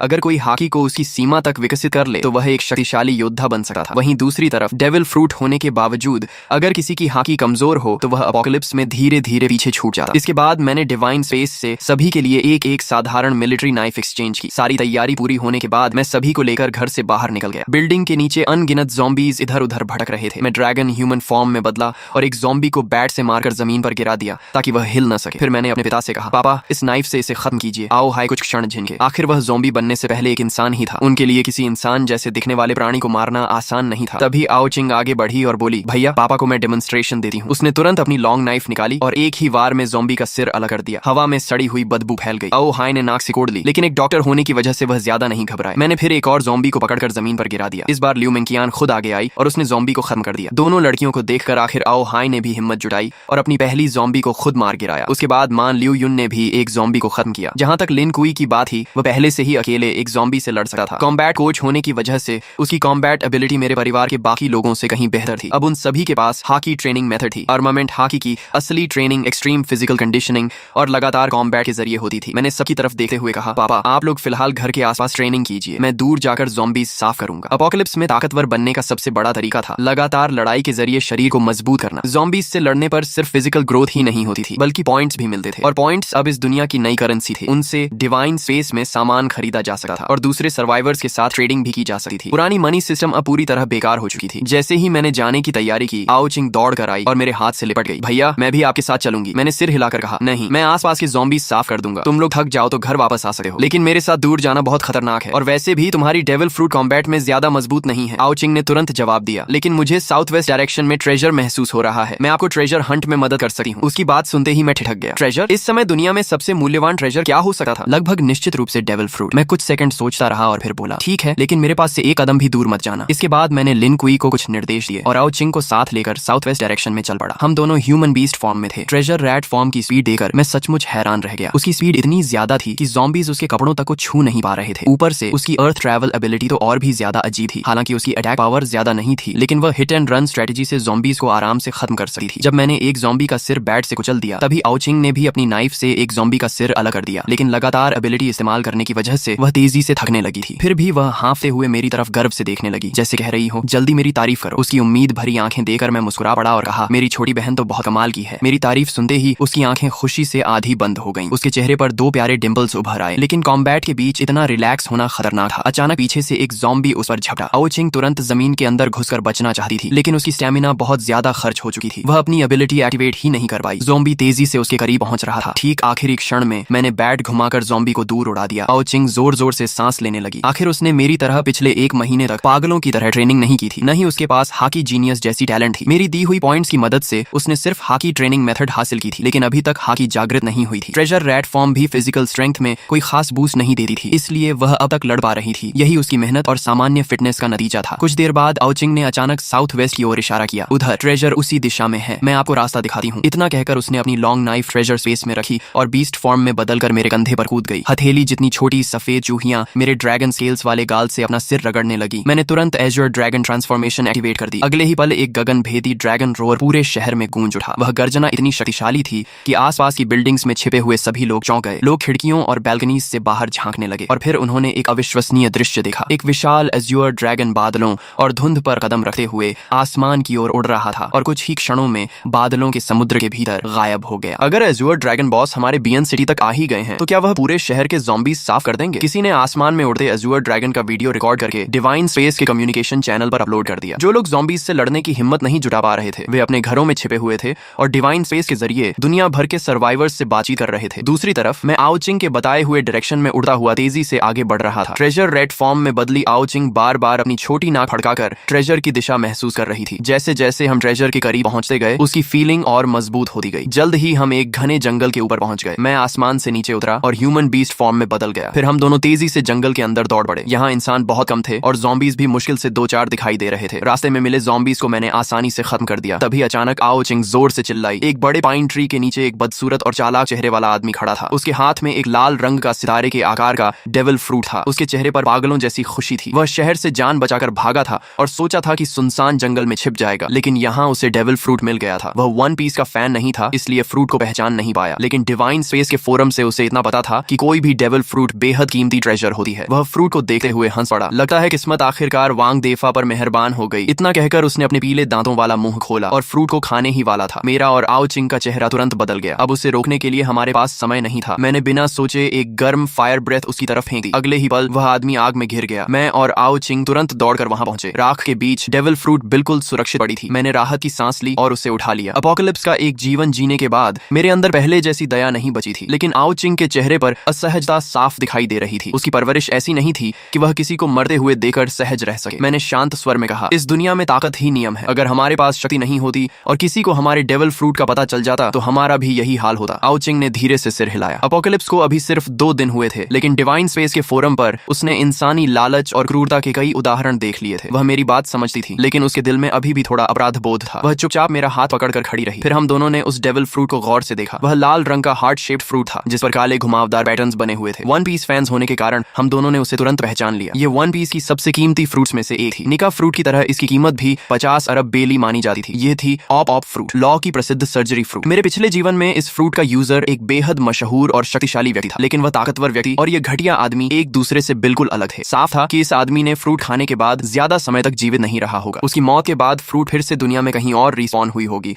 और बाद में किसी असली शक्तिशाली व्यक्ति के हाथ लगी होगी। अपोकलिप्स की डेविल फ्रूट्स भी मैंगा की तरह काम करती थी। किसी एबिलिटी यूजर की मौत के बाद उसकी फ्रूट दुनिया में कहीं भी रैंडम लोकेशन पर फिर से पैदा हो जाती थी। इसी वजह से बाद में कई ताकतवर लोग कमजोर एबिलिटी यूजर्स का शिकार करने लगे थे, ताकि उनकी फ्रूट्स दोबारा स्पॉन होकर उन्हें मिल जाएं। लेकिन सफलता की संभावना बेहद कम थी, क्योंकि कोई भी रीस्पॉन लोकेशन प्रिडिक्ट नहीं कर सकता था। आओ चिंग ने फ्रूट को देखते हुए कहा, भैया ये फ्रूट पापा को देनी चाहिए, उन्हें इसकी एबिलिटी बहुत पसंद आएगी। सचमुच एक सर्जन के लिए सर्जरी फ्रूट से बेहतर डेविल फ्रूट शायद ही कोई हो सकती थी। ट्रेजर मिल चुका था, इसलिए मैं फिर से एज्योर ड्रैगन बन गया। आओ चिंग मेरी पीठ पर बैठ गई और हम तेजी से घर लौटने लगे। घर पहुंचने तक माता पिता थकर आराम करने वापस आ चुके थे। ल्यू मेंगचियन उनकी सेवा में लगी हुई थी और दोनों की खूब देखभाल कर रही थी। वहीं लिन कुई अभी भी नीचे ज़ॉम्बीज से लड़ रहा था। वह समझता था कि सिर्फ मेरा फॉलोअर बन जाना काफी नहीं है। अगर भविष्य में सम्मान और जगह चाहिए तो उसे अपनी ताकत खुद बढ़ानी होगी। बिल्डिंग के नीचे अब काफी लोग ज़ॉम्बीज मारने की कोशिश कर रहे थे। डिवाइन स्पेस की रिवॉर्ड्स इतनी आकर्षक थीं कि हर कोई पॉइंट्स कमाना चाहता था, लेकिन सबसे सस्ती हाकी ट्रेनिंग मेथड खरीदने के लिए भी दर्जनों पॉइंट्स चाहिए थे, यानी उन्हें कई ज़ॉम्बीज मारनी पड़ती। लोग kitchen knives, shovels, wooden sticks और घर में मिलने वाले हर हथियार से ज़ॉम्बीज से लड़ रहे थे, लेकिन ज़ॉम्बीज की स्ट्रेंथ, स्पीड और डिफेंस उनसे कहीं ज्यादा थी। बार बार लोग घायल हो रहे थे या इन्फेक्शन का शिकार होकर खुद ज़ॉम्बी बन जा रहे थे। लिन कुई ने मुझे लौटते ही सारी सिचुएशन की रिपोर्ट दी। मैंने संतुष्ट होकर कहा, अच्छा काम किया, थक गए हो तो आराम कर लो। मुझे उसका मेहनती रवैया पसंद आया। अपोकलिप्स में जिंदा रहने के लिए यही जिद और मेहनत जरूरी थी। पॉइंट्स की मदद से हाकी ट्रेनिंग मेथड मिलने के बाद भी उसकी हाकी अभी जागृत नहीं हुई थी, लेकिन वह महसूस कर सकता था कि हर लड़ाई के साथ उसका शरीर थोड़ा और मजबूत हो रहा है। कॉम्बैट कोच होने के कारण उसका शरीर पहले ही लगभग पी कंडीशन पर था। लंबे समय बाद उसे फिर से ताकत बढ़ने का एहसास हो रहा था, इसलिए वह इस अवसर को बहुत महत्व दे रहा था। उसने सिर हिलाकर कहा, नहीं बॉस, मैं लड़ाई जारी रखूंगा। मैंने सिर्फ इतना कहा, ठीक है, लेकिन अपनी लिमिट मत भूलना। इसके बाद मैं आओ चिंग को लेकर ऊपर चला गया। घर में घुसे ही देखा कि ल्यू मेंगचियन मां ल्यू युन के पैरों की मालिश कर रही थी। दिन भर की लड़ाई के बाद उनके शरीर में दर्द होना स्वाभाविक था। जैसे ही उसने मुझे देखा, वह तुरंत खड़ी हो गई और आदर से बोली, मास्टर। मुझे फिर से लगा कि यह लड़की सचमुच समझदार है। लिन कुई और ल्यू मेंगचियन दोनों में भविष्य की संभावना थी। तभी आओ चिंग दौड़कर पिता के पास पहुंची और गर्व से अपनी छाती से ऑप फ्रूट निकालकर उनके सामने रखी। पापा, ये सर्जरी फ्रूट है, आप डॉक्टर हैं, आपको जरूर पसंद आएगी। फ्रूट देखते ही ल्यू मेंगचियन का दिल एक पल के लिए कांप उठा, लेकिन उसने तुरंत खुद को संभाल लिया और चुपचाप माँ की सेवा करती रही। वहीं आओ हाय ज्यादा उत्साहित नहीं दिखे। उन्होंने कभी वन पीस नहीं देखा था। फ्रूट को हाथ में लेकर बोले, तो इसे खाने के बाद मैं सर्जरी कर पाऊंगा? आओ चिंग ने जल्दी जल्दी समझाना शुरू किया, आप एक खास स्पेस बना सकते हैं जिसके अंदर आप किसी भी चीज को काट सकते हैं। लेकिन पिता को पूरी तरह समझ नहीं आया। तब उसने उन्हें डिवाइन स्पेस में ऑप फ्रूट के वीडियोस दिखाए। एक एक एबिलिटी देखने के बाद एओ हाई की आंखें फैल गईं। डेविल फ्रूट की शक्ति सचमुच अद्भुत थी। फिर भी उन्होंने कहा, मैं बूढ़ा हो गया हूँ, ये फ्रूट तुम दोनों भाई बहन रख लो। मैंने तुरंत जवाब दिया, अगर आप और माँ मजबूत होंगे तो मुझे आपकी चिंता नहीं रहेगी। मैं अपने काम पर ध्यान दे सकूंगा। मेरी बात सुनकर आखिरकार वह मान गए। माता पिता कभी अपने बच्चों पर बोझ नहीं बनना चाहते। उन्होंने फ्रूट का एक बड़ा बाइट लिया। अगले ही पल उनका चेहरा सिकुड़ गया। आओ चिंग तुरंत चिल्लाई, मत चबाइए, डेविल फ्रूट्स बहुत गंदी होती हैं, बस निगल जाइए। आओ हाई ने जल्दी से फ्रूट निगल लिया और अपनी नई शक्ति महसूस करने लगे। कुछ ही सेकंड बाद उन्होंने हाथ उठाया और एक पारदर्शी रूम बना दिया। फिर सामने रखे मॉब को देखा और विचार किया। अगले ही पल उनकी पोजीशन मॉब के साथ बदल गई। मैं और आओ चिंग खुशी से उछल पड़े। फिर उन्होंने ज़ॉम्बी मारने वाली मिलिट्री नाइफ उठाई और सामने की टेबल पर वार किया। टेबल ऐसे दो टुकड़ों में बंट गई जैसे कागज हो। आओ चिंग उत्साह में बोली, पापा मुझे भी काट कर देखिए। आओ हाई पूरी तरह अवाक रह गए। तुम्हें काटूं? चाहे उन्हें फ्रूट की शक्ति समझ आ चुकी थी, लेकिन अपनी बेटी को काटने का विचार फिर भी अजीब था। अभी मेरा कंट्रोल पूरा नहीं है, कहीं सच में चोट लग गई तो। लेकिन आओ चिंग जिद पर अड़ी रही। आखिर मैंने बात बदल दी। हमें और डेविल फ्रूट्स ढूंढनी चाहिए। अगर ज्यादा फ्रूट्स मिल गई तो हम पूरे बियन सिटी पर राज कर सकते हैं। आओ चिंग की बात ने मुझे भी सोचने पर मजबूर कर दिया। उसकी ट्रेजर डिटेक्शन एबिलिटी सिर्फ एक शहर में इस्तेमाल करने के लिए बहुत कीमती थी। अभी दुनिया में अनगिनत डेविल फ्रूट्स बिना मालिक के पड़ी थी या किसी मरे हुए एबिलिटी यूजर के बाद फिर से स्पॉन हुई थी। अगर हम इस मौके का फायदा उठाएं तो परिवार को और मजबूत बना सकते हैं और साथ ही भविष्य के लिए बेहद कीमती रिसोर्सेज भी इकट्ठा कर सकते हैं। जब दुनिया अपोकलिप्स के साथ अडेप्ट हो जाएगी तब बड़ी बड़ी फैक्शंस उभरेंगी। उस समय ये डेविल फ्रूट्स ट्रेडिंग अलायंसेस और पावरफुल फॉलोअर्स जुटाने के लिए अनमोल साबित होंगी। लेकिन मुझे अभी भी परिवार की सुरक्षा की चिंता थी। तभी एओ हाई ने कहा, चिंता मत करो, अब मेरे पास भी डेविल फ्रूट है। यहाँ ल्यू मेंगचियन और लिन कुई भी हैं, हम संभाल लेंगे। माँ ने भी मुस्कुराकर हामी भरी। ल्यू मेंगचियन तुरंत बोली, मास्टर आप निश्चिंत रहें, हम अंकल आंटी का पूरा पूरा ध्यान रखेंगे। उनकी बात सुनकर मुझे सचमुच खुशी हुई। मैंने तुरंत लिन कुई और लियू मिंगचियान दोनों को 400 पॉइंट्स ट्रांसफर कर दिए ताकि वे तेजी से मजबूत हो सके। इसके बाद मैंने डिवाइन स्पेस में 10 पॉइंट्स खर्च करके एक प्राइवेट ग्रुप बनाया और उसमें परिवार के सभी लोगों को जोड़ दिया। अब मैं कहीं भी रहूं उनसे तुरंत संपर्क कर सकता था। सारी तैयारी पूरी होने के बाद मैं और आओचिंग घर से निकले, ट्रक में बैठे और शहर के बाहर की ओर चल पड़े। मैंने पूछा, अब कहाँ? आओचिंग मुस्कुराई, डायरेक्शन मुझ पर छोड़ दो, मैं ट्रेजर रैट हूँ। ट्रेजर न भी मिले मेरी इंस्टिंक्ट बेकार नहीं जाती। पश्चिम वाले प्रोविंशियल कैपिटल चलते हैं, वहाँ पॉपुलेशन ज्यादा है, सिटी बड़ी है और डेविल फ्रूट्स मिलने की संभावना भी सबसे ज्यादा है। प्रोविंस कैपिटल की ओर बढ़ने का फैसला करने के बाद मैंने आओचिंग की इंस्टिंक्ट पर भरोसा किया और ट्रक को पश्चिम दिशा में मोड़ दिया। रास्ते में हम समय समय पर गाड़ी रोकते, ज़ॉम्बीज से लड़ते, स्टैमिना खत्म होने पर वापस ट्रक में आकर आराम करते और फिर आगे बढ़ जाते। इस तरह लड़ाई और यात्रा साथ साथ चल रही थी। लेकिन धीरे धीरे मुझे महसूस हुआ कि यह बड़ा ट्रक ज्यादा प्रैक्टिकल नहीं था। एओ हाओ को भी लगने लगा कि हमें किसी मजबूत ऑफ रोड व्हीकल की जरूरत है। प्रोविंस कैपिटल में प्रवेश करते ही हमें फर्क साफ दिखाई देने लगा। यहाँ ज़ॉम्बीज की संख्या बियन सिटी से कई गुना ज्यादा थी। जगह जगह मिलिट्री फोर्सेस तैनात थीं और संगठित तरीके से ज़ॉम्बीज का सफाया कर रही थीं। गोलियों और तोपों की आवाज लगातार गूंज रही थी। बड़ी संख्या में ज़ॉम्बीज को गिराया जा रहा था, लेकिन समस्या यह थी कि जब तक उनके दिमाग का कोर पूरी तरह नष्ट न हो वे फिर भी हिलते डुलते रहते थे। इसी दौरान हमारी बड़ी ट्रक को मिलिट्री चेक पॉइंट पर रोक लिया गया। एक सैनिक आगे बढ़ा और बोला, आगे मिलिट्री ऑपरेशन चल रहा है, उस दिशा में जाना मना है, उधर रेफ्यूजी शेल्टर बनाया गया है, हमारे सैनिक वहां तैनात हैं, वहां फूड और वाटर भी नियमित रूप से दिया जा रहा है, आप लोग वहीं चले जाइए। मैंने विनम्रता से धन्यवाद कहा। मैं जानता था कि देश इस डिजास्टर को रोकने की पूरी कोशिश कर रहा है, लेकिन मैं यह भी जानता था कि यह एपोकलिप्स सिर्फ इंसानी सिविलाइजेशन की ताकत से नहीं रुकने वाला। इसलिए मैंने शेल्टर की तरफ जाने के बजाय ट्रक घुमाई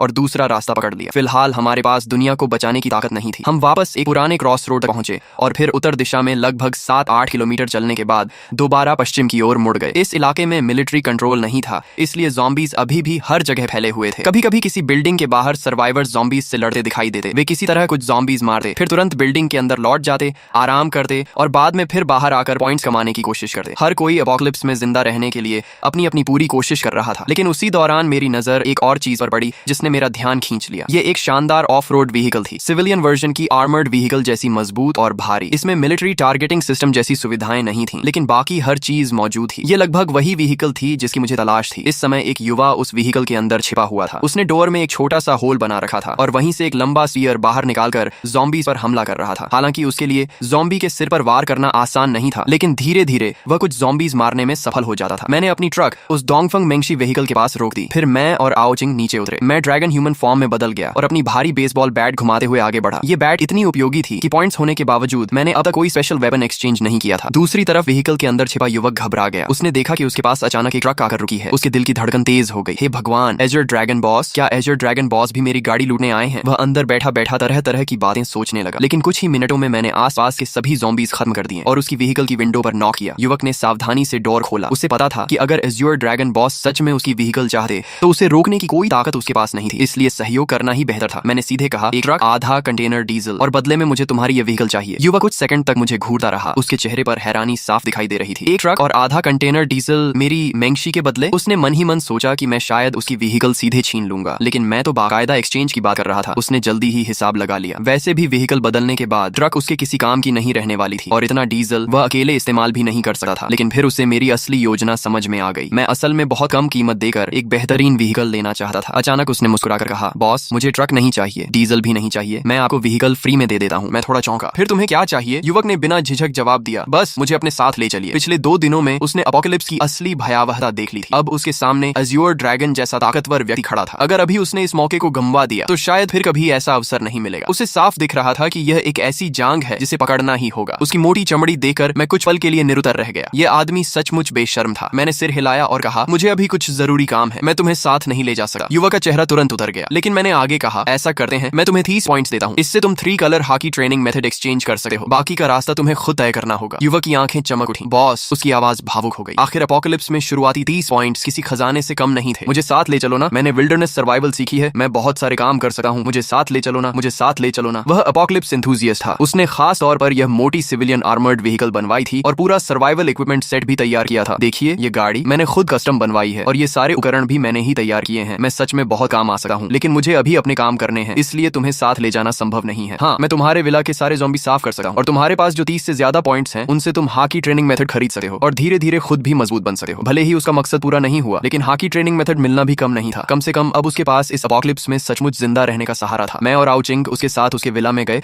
और उसके ज़ॉम्बी बन चुके परिवार वालों और पालतू कुत्ते को खत्म कर दिया। अच्छी तरह ट्रेनिंग करना, एक दिन तुम भी एपोकलिप्स पावर हाउस बन सकते हो। बॉस, मेरा नाम लिन तियान है, क्या आप अपना नाम बता सकते हैं? अगर मैं आपको ढूंढना चाहूँ तो कहाँ आऊँ? उसकी जिद देकर मैंने सोचा बताने में कोई नुकसान नहीं। अगर इस आदमी में सचमुच टैलेंट हुआ तो भविष्य में इसे अपने साथ लिया जा सकता है। मेरा नाम आओ हाव है, मेरा घर बयान शहर में है। अगर तुम पैदल चलकर बयान शहर पहुंच गए तो मैं तुम्हें अपने साथ रखने पर विचार करूंगा। आओ हाव, सिर्फ पैदल बयान शहर पहुंचना है ना? मैं जरूर पहुंचूंगा। असल में सिर्फ जॉम्बी मारने से कोई फायदा नहीं होता, चाहे उनका सिर काट दो, लेकिन मरे हुए जॉम्बी बाद में दूसरे जॉम्बी खा जाते हैं और उनसे एवोल्यूशन शुरू हो जाती है। अगर जॉम्बियों को पूरी तरह खत्म करना है तो उनकी लाशों को आग लगाकर पूरी तरह जला देना होगा। लेकिन जब जॉम्बी की लाशें जलती हैं तो उनके शरीर में जमा वायरस हवा में फैल जाता है, जिससे हवा में वायरस की मात्रा और बढ़ जाती है और कमजोर लोगों के संक्रमित होने की संभावना भी बढ़ जाती है। इतना ही नहीं, ऊंचे तापमान पर वायरस और भी ज्यादा ताकतवर हो जाता है। यह सचमुच एक दुविधा है। इसका एकमात्र समाधान हाकी कल्टीवेशन है। हाकी असल में शरीर को चरम सीमा तक मजबूत करने की प्रक्रिया है। जब शरीर पर्याप्त मजबूत हो जाए तब इंसान जॉम्बी, वायरस और जॉम्बियों दोनों से नहीं डरता। बाकी सारे तरीके सिर्फ अस्थायी समाधान है। काश तुम्हारा ट्रेजर स्पेस थोड़ा और बड़ा होता तो हम सारा डीजल अपने साथ ले जा सकते थे। अभी ईंधन सीमित है, इसलिए हमारी खोज का दायरा भी सीमित है। तुम्हें लगता है मैं नहीं चाहती? डेविल फ्रूट एबिलिटी डेवलपमेंट इतना आसान नहीं होता। और हाँ, ये जंक फूड कम खाया करो। थक जाओ तो डिवाइन स्पेस शॉप से एक वाटर मीट खरीद लेना, उससे ताकत जल्दी वापस आती है। यह सुनकर मैं तुरंत उत्साहित हो गया। जैसे ही सुना कि आगे कोई खजाना है, मैंने रास्ते में जॉम्बी मारना लगभग बंद कर दिया और पूरी स्पीड से आओ शिंग द्वारा बताए गए दिशा में बढ़ने लगा। लेकिन जब हम आखिरकार वहां पहुंचे तो पता चला कि मामला आसान नहीं है। वहां एक फैक्ट्री थी जिसके चारों तरफ लोहे की जाली लगी हुई थी। बाहर बहुत सारी मशीनें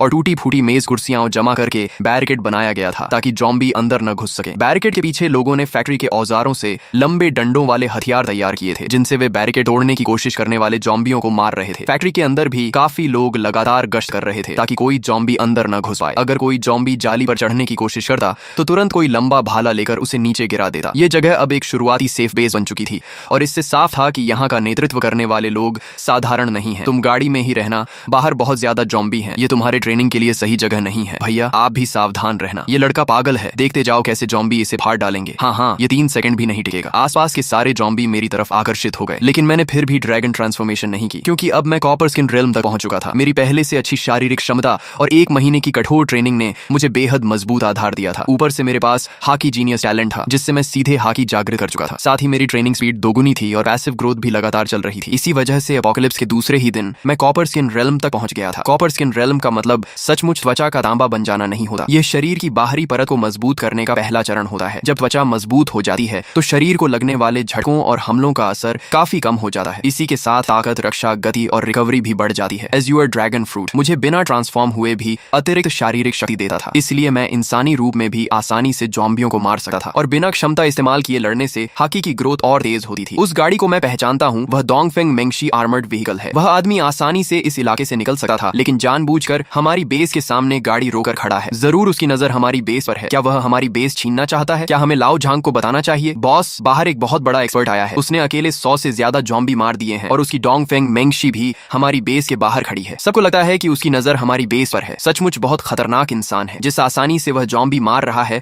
उसे देखकर बहुत दबाव महसूस हो रहा है। अगर उसका इरादा खराब हुआ तो क्या हम उससे लड़ भी पाएंगे? पूरे 1 घंटे बाद फैक्ट्री के उत्तरी गेट के बाहर के सारे जॉम्बी खत्म हो गए। मैंने अपने दर्द करते हाथ को झटका और सीधे फैक्ट्री के गेट तक पहुंच गया। मुझे अंदर जाकर एक चीज लेनी है। क्या लेने आए हो? जाहिर है मैं ये नहीं बता सकता था कि मैं डेविल फ्रूट लेने आया हूँ। ऐसा लग रहा था कि वह डेविल फ्रूट किसी बहुत छिपी हुई जगह पर है, वरना यहाँ के लोग उसे कब का खोज कर खा चुके होते। जैसे ही मैंने यह कहा, सामने खड़े लोग, दरवाजा खोलो। कब्जा किए हुए सैनिकों की कोई कहावत होती है ना, कुछ तो था, नकली चाल से दुश्मन को बहलाना। मैं भले ही एक साधारण मजदूर हूँ, लेकिन फौजी किताबें पढ़ता रहता हूँ। तुम हमें बेवकूफ नहीं बना सके। हमारे पास खुद खाने को कम है, तुम कहीं और जाओ। हाँ, हमें बेवकूफ मत बनाओ। अगर मैं जबरदस्ती अंदर जाना चाहूँ तो मैं कोई अच्छा इंसान नहीं हूँ, लेकिन आम तौर पर बिना वजह लोगों पर हमला भी नहीं करता। उम्मीद है तुम लोग समझदारी दिखाओगे। धत्त तेरे की, हम इतने लोग हैं, हम तुमसे क्यों डरे? हिम्मत है तो अंदर आकर दिखा, देखते हैं कौन किससे डरता है। मैं भी देखना चाहता हूँ कि तुम क्या कर लोगे। तभी एक अदृश्य दबाव चारों ओर फैल गया। मजदूरों को ऐसा लगा जैसे किसी राजा की भयंकर किंग ऑरा उनके सामने उतर आई हो। उनके दिलों में डर भर गया। कुछ लोग तो वहीं घुटनों के बल गिर पड़े। सबसे डरपोक लोग तो सीधे बेहोश हो गए। केवल लाओ झांग और कुछ लोग जिन्होंने हाकी ट्रेनिंग शुरू कर दी थी मेरी तरफ देख पा रहे थे। यह तो निश्चित रूप से कॉन्करर्स हाकी है। बॉस, इसे अंदर आने दीजिए। इसके सामने झुकना शर्म की बात नहीं है। हाँ, ताकतवर ही राजा होता है, इसमें शर्म कैसी? मैंने कॉन्करर्स हाकी छोड़ने के बाद बातचीत जारी रखने का इरादा छोड़ दिया था। समय बर्बाद करने का कोई मतलब नहीं था। मेरी बेसबॉल बैट पर काली चमक लिपट गई। मैंने पूरी ताकत से वार किया और मजदूरों द्वारा बड़ी मेहनत से बनाई गई बाधा एक ही झटके में टूट गई। लाओ झांग ने अपना हथियार कसकर पकड़ा, लेकिन आखिरकार हमला करने की हिम्मत नहीं जुटा पाया। शायद वह सोच रहा था कि जॉम्बी का सिर ज्यादा मजबूत है या उसका अपना। आओ चिंग, इधर आओ। मेरी आवाज सुनते ही आओ। चिंग ने चाबी निकाली, गाड़ी से कूदकर नीचे उतरी और उछलती कूदती मेरी तरफ दौड़ी। वह अपनी छोटी नाक से सूंघती हुई मुझे गोदाम गोदाम के पीछे ले जाने लगी। क्या बात है, हट जा यहाँ से छोटे बदमाश, क्या कहा तूने? मुझसे ऐसे बात करने की हिम्मत कैसे हुई? अभी तुझे दरवाजे पर लटका दूंगी और साथ में इतनी खूबसूरत लड़की भी लाया है। किस क्लब से उठाकर लाया है इसे? अभी इसे फैक्ट्री के लड़कों के साथ। शाओयान, इसे मार डालो, मैं इससे लड़ूंगा। भाइयों सब साथ आओ, हमारी औरत का अपमान हुआ है, इस दुष्ट को नहीं छोड़ना चाहिए। अगर कोई मुझे गाली देता तो शायद मैं नजरअंदाज कर देता, लेकिन अगर कोई मेरे परिवार को गाली दे तो मैं उसे खून की कीमत चुकवाता हूँ। आओ चिंग। कई बार इंसानों का दिल ज़ॉम्बियों और राक्षसों से भी ज्यादा डरावना होता है। अब तुम ज़ॉम्बी मार सकती हो, लेकिन क्या तुम इंसान को मार सकती हो? व्यवस्था खत्म हो चुकी है। अगर कोई तुम्हारा अपमान करे या तुम्हें सताए तो उसे खून से सबक सिखाना होगा। अगर इस एपोकलिप्स में जीना है तो बेकार की दया छोड़नी होगी। जो मुझे नहीं छेड़ेगा मैं उसे नहीं छेड़ूंगा, लेकिन जो मुझे छेड़ेगा वह चाहे कितनी भी दूर हो उसे खत्म कर दूंगा। वह डेविल फ्रूट यूजर है। आओ चिंग, एपोकलिप्स रूल याद रखो, जड़ से खत्म करो। अगर दुश्मनी पैदा हो गई है तो भविष्य का खतरा भी खत्म कर दो। भैया, जिसने आपको गाली दी वह तो मर चुका है, बाकी लोग निर्दोष हैं, उन्हें छोड़ दो। आओ चिंग, यही तो एपोकलिप्स है। छोटी सी बहस भी जानलेवा संघर्ष में बदल सकती है, और हर संघर्ष का अंत किसी न किसी की मौत या चोट से ही होता है। पिछले जन्म में मुझे लगा था कि सिर्फ अपने दुश्मन को मार देना काफी है। मुझे लगता था मैं काफी निर्दयी हूँ, लेकिन आखिर में मेरी वही बेवजह की दया मेरी मौत का कारण बनी। इस जन्म में चाहे लोग मुझे शैतान ही क्यों न कहें, मैं फिर कभी नरमी नहीं दिखाऊंगा। हम उस जगह पहुंचे जिसे आओ चिंग महसूस कर रही थी। यह फैक्ट्री की कैंटीन का फूड स्टोरेज था। मैंने एक ही वार में दरवाजा तोड़ दिया और नीचे दबे हुए एक फलों की टोकरी में छिपा डेविल फ्रूट निकाल लिया। यह भी एक ऐसा फल था जिसे मैं पहचान नहीं पा रहा था, लेकिन जैसे ही मैं फैक्ट्री के गेट तक पहुंचा मैंने देखा कि मेरी गाड़ी गायब थी। हालांकि आओ चिंग चाबी निकाल चुकी थी, लेकिन दुनिया में ताले खोलने वाले उस्तादों की कमी नहीं थी। मैं तुरंत एज़्योर ड्रैगन बन गया और आओ चिंग को लेकर आसमान में उड़ गया। कुछ ही देर में मुझे अपनी गाड़ी दिखाई दे गई। मैं आसमान से नीचे झपटा और एक ही टक्कर में गाड़ी पलट दी। बॉस प्लीज मुझे मत मारिए, प्लीज वापस गाड़ी में बैठने के बाद आओ। चिंग पूरे रास्ते चुप रही। आज उसने पहली बार मुझे इतनी बेरहमी से लोगों को मारते देखा था। उसे लग रहा था जैसे मैं उसका वही पुराना भाई नहीं हूँ। आप बहुत डरावने हो। आओ चिंग, याद रखो अब एपोकलिप्स है। हमारे परिवार के अलावा किसी पर भी आसानी से भरोसा नहीं किया जा सकता। भैया, क्या आप रीबर्थ होकर आए हो? क्या आप सच में दोबारा जन्म लेकर आए हो? मैं अंदर ही अंदर चौंक गया। क्या मैंने कहीं कोई गलती कर दी थी? इसे अचानक ऐसा क्यों लगा? आपने पागलों की तरह राशन जमा किया, माँ को छुट्टी लेकर इसे घर लाने के लिए मजबूर किया, और आपको सब कुछ पहले से पता था, और घर लौटने के बाद से आप बिल्कुल बदल गए हो। ऐसा लगता है जैसे आप कोई और इंसान हो। मेरे हिसाब से इसके सिर्फ दो कारण हो सकते हैं, या तो आप रीबर्थ होकर आए हो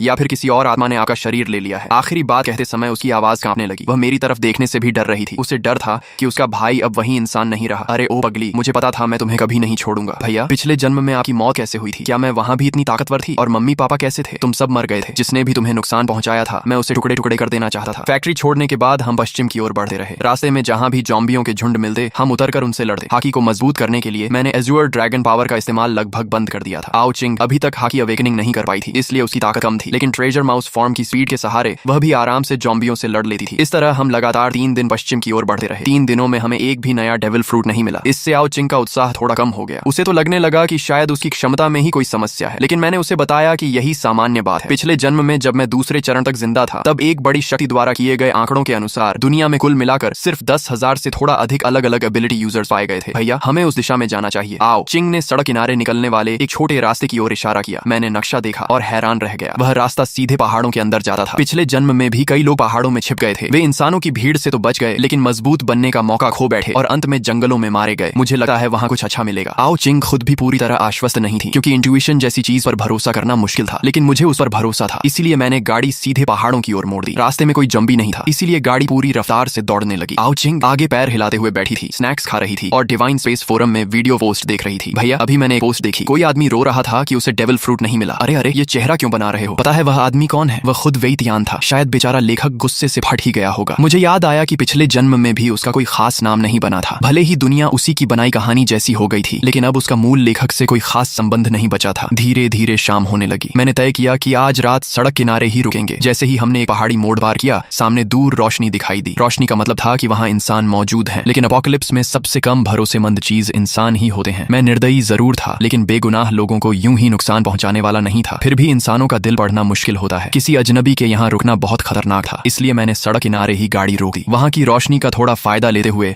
हमने वहीं रात बिताने का फैसला किया। आओ चिंग ने गाड़ी के पीछे से कैंपिंग इक्विपमेंट निकाला और एक बड़ा टेंट लगाना शुरू कर दिया। हालांकि एपोकलिप्स बेहद खतरनाक था। मेरी सावधानी भरी देखभाल में आओ चिंग को कोई डर नहीं लगा, बल्कि उसे एक तरह का एक्साइटमेंट महसूस हुआ। भाई क्या हुआ? ये सी झोंग क्या है? यानी ये किस चीज का एंट्री पॉइंट है? भाई, क्या आपने कभी ज़ॉम्बी की आवाज सुनी है? ज़ॉम्बी तो वैसे बोलते नहीं है, क्योंकि उनका शरीर सड़ चुका होता है और उनकी वोकल कॉर्ड्स भी खराब हो जाती हैं, इसलिए वे आवाज नहीं निकाल सकते। लेकिन जैसे जैसे ज़ॉम्बी इवॉल्व होते हैं उनका शरीर धीरे धीरे रिपेयर होने लगता है और उन्हें बेसिक ह्यूमन फंक्शंस वापस मिलने लगते हैं, जैसे आवाज निकालना। लेकिन इसके लिए कम से कम 1 स्टार ज़ॉम्बी होना जरूरी होता है। अभी जो ज़ॉम्बी हैं वे बिना लेवल के हैं, उनकी ताकत थोड़ी ज्यादा होती है और हड्डियां सख्त होती हैं, लेकिन उन्हें हराना मुश्किल नहीं होता। यहाँ तक कि आम इंसान भी उन्हें मार सकता है। लेकिन जब जब वे इंसानी मांस खाकर खुद को रिपेयर कर लेते हैं तो उनकी स्पीड और स्ट्रेंथ बढ़ जाती है और वे ह्यूमन लाइक कॉम्बैट भी इस्तेमाल करने लगते हैं। तब वे 1 स्टार ज़ॉम्बीज यानी मीट ईटर्स बन जाते हैं और उन्हें हराने के लिए कम से कम कॉपर स्किन रियल्म चाहिए होता है। यह जगह अब सुरक्षित नहीं है, तुम कार में वापस जाओ। अगर सिर्फ सामने वाले ज़ॉम्बी होते तो ठीक है, लेकिन अगर 2 स्टार ज़ॉम्बी आ गया तो हम खतरे में पड़ जाएंगे। मैं अभी सिर्फ कॉपर स्किन रियल्म में हूँ और ज़ॉम्बीज से लड़ने के लिए आयरन बोन रियल्म चाहिए, लेकिन अभी अपोकलिप्स को शुरू हुए सिर्फ 5-6 दिन ही हुए हैं, इसलिए ज़ॉम्बीज इतनी जल्दी इवॉल्व नहीं होने चाहिए। मैंने आओ चिंग को गाड़ी में भेज दिया और ह्यूमन ड्रैगन फॉर्म में स्टील की छड़ लेकर आवाज की दिशा में बढ़ गया। पास जाकर देखा तो एक पुराना टूटा हुआ मंदिर था जो पहाड़ी इलाके में था और बहुत जर्जर हालत में था। पक्का ये दुनियावी बिजनेस की पैकेजिंग वाला टाओइस्ट टेंपल नहीं है, यहाँ सच में असली टाओइस्ट प्रीस्ट होंगे। मेरे चेहरे पर काली लकीरें पड़ गईं। इतना बड़ा गंजा सिर और मेंटल क्वालिटी इतनी कमजोर। मैं पैर उठाकर टाओइस्ट टेंपल में घुसने ही वाला था कि तभी मुख्य हॉल की जर्जर दीवार जोरदार आवाज के साथ ढह गई। एक काली त्वचा वाला टाओइस्ट रोब पहने बूढ़ा आदमी पागलों की तरह एक इंसान के ऊपर झपटा हुआ था और उसे नोच नोच कर खा रहा था। जमीन पर कई विक्टिम्स की लाशें बिखरी पड़ी थीं। दृश्य बेहद भयानक था। बूढ़े टाओइस्ट प्रीस्ट ने आवाज सुनी और पीछे मुड़कर देखा। जिस पल उसकी नजर मेरी नजर से मिली, मेरे मन में तुरंत ख्याल आया कि गड़बड़ हो गई। ये फ्लैश ईटर नहीं बल्कि ज़ॉम्बी है। बूढ़ा टाओइस्ट प्रीस्ट खाते समय भी अपने शरीर को बिल्कुल सीधा रखे हुए था। उसके सूखे हाथों पर नुकीले क्लॉज उगे हुए थे और उसके मुंह में 4 नुकीले दांत थे। ये साफ तौर पर ज़ॉम्बी की पहचान थी। ज़ॉम्बी फ्लैश ईटर होते हैं। आगे इवॉल्व होने के दौरान वे अपने शरीर को मजबूत करने के लिए बड़ी मात्रा में ज़ॉम्बी वायरस का उपयोग करते हैं, लेकिन इससे वायरस शरीर के अंदर जमा हो जाता है और पूरी तरह डाइजेस्ट होने से पहले की अवस्था में रह जाता है। जमा हुआ वायरस ज़ॉम्बी के शरीर को कठोर बना देता है, लेकिन साथ ही उसे कॉपर स्किन और आयरन बोन्स जैसा मजबूत शरीर भी दे देता है, जिससे उसे मारना बेहद मुश्किल हो जाता है। अच्छी बात यह है कि उसकी फेटल वीकनेस अब भी उसका सिर ही है। जब तक उसका सिर काट दिया जाए या पूरी तरह कुचल दिया जाए वह मर जाएगा। इतने सुनसान इलाके में भला उसे इवॉल्व होने के लिए इतना वायरस कहां से मिला होगा। तभी वह ज़ॉम्बी टाओइस्ट प्रीस्ट अपने हाथ में पकड़ी आधी खाई हुई लाश को फेंककर एक छलांग में मेरी तरफ झपटा। ज़ॉम्बी का शरीर भले ही कठोर था, लेकिन इस छलांग के बाद वह पल भर में मेरे सामने पहुंच गया। मैंने जल्दी से बेसबॉल बैट उठाकर बचाव किया। ज़ॉम्बी ने एक ही बार में काट लिया और बेसबॉल बैट पर 4 गहरे दांतों के निशान बन गए। मैंने उसके चेहरे की ओर जोर से एक गर्म सांस छोड़ी, लेकिन उससे केवल उसके बाल और कपड़े जल पाए। उसकी त्वचा और मांस थोड़ा काला जरूर पड़ गया, लेकिन उसे कोई खास नुकसान नहीं हुआ। ज़ॉम्बी टाओइस्ट प्रीस्ट गुस्से में दहाड़ा और अपने नुकीले क्लॉज लहराते हुए फिर से मेरी ओर झपटा। थंडर बागवा। भले ही मैं कॉन्करर हकी कोटिंग इस्तेमाल नहीं कर सकता था, लेकिन बिजली से लिपटी हुई बेसबॉल बैट में सचमुच थंडर बागवा जैसी कुछ ताकत आ गई थी और फिर एक जोरदार धमाके के साथ और फिर हल्की दरार पड़ने की आवाज आई। यह खास तौर पर मोटी और भारी बनवाई गई बेसबॉल बैट सीधे बीच से टूट गई और इसकी उपलब्धि सिर्फ इतनी थी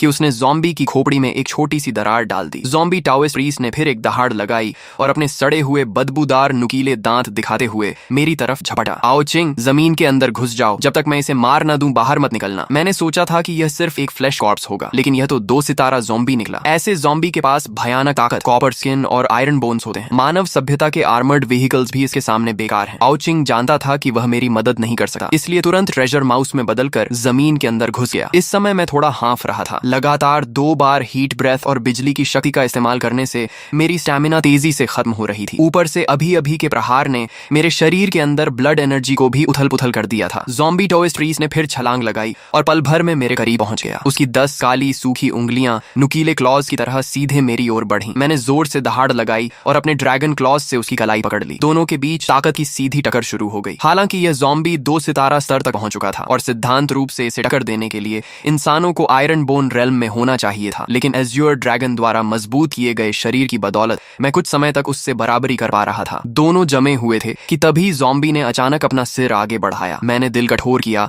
और अपना सिर नीचे झुकाकर अपने सिर पर मौजूद ड्रैगन हॉर्न से उसके माथे पर वार कर दिया। ड्रैगन हॉर्न बेहद नुकीला था और सीधे उसकी आंख के गड्ढे में घुस गया। ज़ॉम्बी दर्द से दहाड़ उठा। उसका सिर बुरी तरह घायल हो गया। अगर कोई सामान्य जीव होता तो इसी वार से मर जाता, लेकिन ज़ॉम्बी अलग था। उसकी खोपड़ी बेहद मजबूत थी। उसने अपना सिर ड्रैगन हॉर्न से खींचकर बाहर निकाला और फिर एक और दहाड़ लगाई। तभी उसकी दोनों भुजाएं हल्की सी मुड़ गईं। मेरी आंख फड़क उठी। ज़ॉम्बी के शरीर के कठोर होने का कारण उसके अंदर जमा ज़ॉम्बी वायरस था। जब वह इन वायरस को पूरी तरह अब्सॉर्ब और फ्यूज कर लेता है तो उसके शरीर की फ्लेक्सिबिलिटी वापस आ जाती है। अभी उसकी भुजाओं का मुड़ना इस बात का संकेत था कि वह वायरस को तेजी से अब्सॉर्ब कर रहा है। अब और देर करना खतरनाक था। मैंने जोरदार दहाड़ लगाई और उसकी भुजाएं झटकर खुद को मुक्त किया। फिर एज्योर ड्रैगन में बदलकर आसमान में उड़ गया। मेरी ड्रैगन टेल बिजली की तेजी से नीचे गिरी और ज़ॉम्बी को जोरदार झटका दिया। उसी समय एक थंडरबोल्ट भी उस पर गिरा, जिससे उसका शरीर और अधिक झुलस गया। चाहे उसके पास कॉपर स्किन और आयरन बोन्स थे, फिर भी उसके शरीर पर अनगिनत घाव बन गए। Wind and cloud surge. Azure dragon नीचे झपटा और अपने ड्रैगन क्लॉज से ज़ॉम्बी की दोनों भुजाएं पकड़ पकड़कर उसे हवा में उठा लिया। तेज हवाओं से उसका संतुलन बिगड़ चुका था और वह ताकत नहीं लगा पा रहा था। मैं उसे सीधे आसमान में ले गया। मैंने दहाड़ लगाई और पूरी शक्ति से ड्रैगन क्लॉज दबाए उसे 2 हिस्सों में फाड़ने की कोशिश की, लेकिन ज़ॉम्बी भी अंदर की ओर पूरी ताकत लगा रहा था। मैं उसे फाड़ नहीं पाया। मेरा रेल्म अभी भी बहुत कम था। एज्योर ड्रैगन बनने के बाद मैं उसे दबा तो सकता था, लेकिन मारना आसान नहीं था और सिर्फ कुछ ही पलों में मुझे थकान महसूस होने लगी। अगर मैं सिर्फ ड्रैगन फॉर्म में उड़ता रहता तो और देर तक टिक सकता था, लेकिन लड़ाई में मेरी शक्ति तेजी से खत्म हो रही थी। मैं फिर ऊपर उड़ा और ड्रैगन क्लॉज में जकड़े ज़ॉम्बी को पूरी ताकत से नीचे फेंक दिया। एक भयंकर धमाके के साथ उसका शरीर टाओइस्ट टेम्पल के मुख्य हॉल में जा टकराया। वह जोर से जमीन पर गिरा। उसका शरीर घावों से भर गया था, लेकिन फिर भी वह नहीं गिरा। मैं भी जमीन पर उतरा और वापस मानव रूप में आ गया, जोर जोर से सांस लेते हुए। यह पहली बार था जब मैंने एज्योर ड्रैगन फॉर्म में पूरी ताकत से लड़ाई की थी। यह सचमुच बेहद शक्तिशाली था, लेकिन मेरे वर्तमान स्तर के लिए अभी भी बहुत ज्यादा था। काइडो की ताकत इसलिए भयानक थी क्योंकि वह खुद ही एक ऐसा अस्तित्व था जो अकेले एक देश को मिटा सकता था। एज्योर ड्रैगन फ्रूट तो उसके लिए सिर्फ बोनस था, जबकि मैं पूरी तरह डेविल फ्रूट की शक्ति पर निर्भर था। इसलिए हमारी ताकत में जमीन आसमान का अंतर था। थोड़ी देर में मेरी स्टेमिना कुछ वापस आई और ज़ॉम्बी टाओइस्ट प्रीस्ट भी दोबारा खड़ा हो गया। मैंने फिर ह्यूमन बीस्ट फॉर्म धारण की और आर्मामेंट हाकी को ड्रैगन क्लॉज पर चढ़ाकर उससे लड़ाई जारी रखी। आर्मामेंट हाकी और ड्रैगन स्केल्स की दोहरी सुरक्षा ज़ॉम्बी वायरस को शरीर में घुसने से रोक सकती थी, लेकिन अगर लड़ाई ऐसे ही चलती रही तो अंत में मैं थकर मर जाऊंगा। मुझे एक हथियार चाहिए था। एक और टक्कर के बाद मैं तेजी से पीछे हटा, लेकिन अब डिवाइन स्पेस में जाकर हथियार खरीदने का समय नहीं था। आउचिंग के पास भी पर्याप्त पॉइंट्स नहीं थे। तभी मेरी नजर टूटी हुई मूर्ति के पास पड़े एक लोहे के डंडे पर पड़ी। मुझे अचानक याद आया कि यह लेईजू टेम्पल था। यह बांस की गांठों जैसा दिखने वाला लोहे का डंडा वास्तव में लेईजू की मूर्ति के हाथ में मौजूद स्टील व्हिप था। मैं तुरंत वहां दौड़ा और उसे उठा लिया। मूर्ति विशाल थी, इसलिए यह स्टील व्हिप भी सामान्य हथियारों से कहीं बड़ा और भारी था। आमतौर पर ऐसे व्हिप टाइप हथियार 80 सेंटीमीटर से ज्यादा लंबे नहीं होते, लेकिन यह लगभग 1.2 मीटर लंबा था। इसका शरीर भी ज्यादा मोटा और वजनदार था। मेरी मौजूदा ताकत के लिए यह बिल्कुल सही था। जैसे ही मैंने स्टील व्हिप उठाया,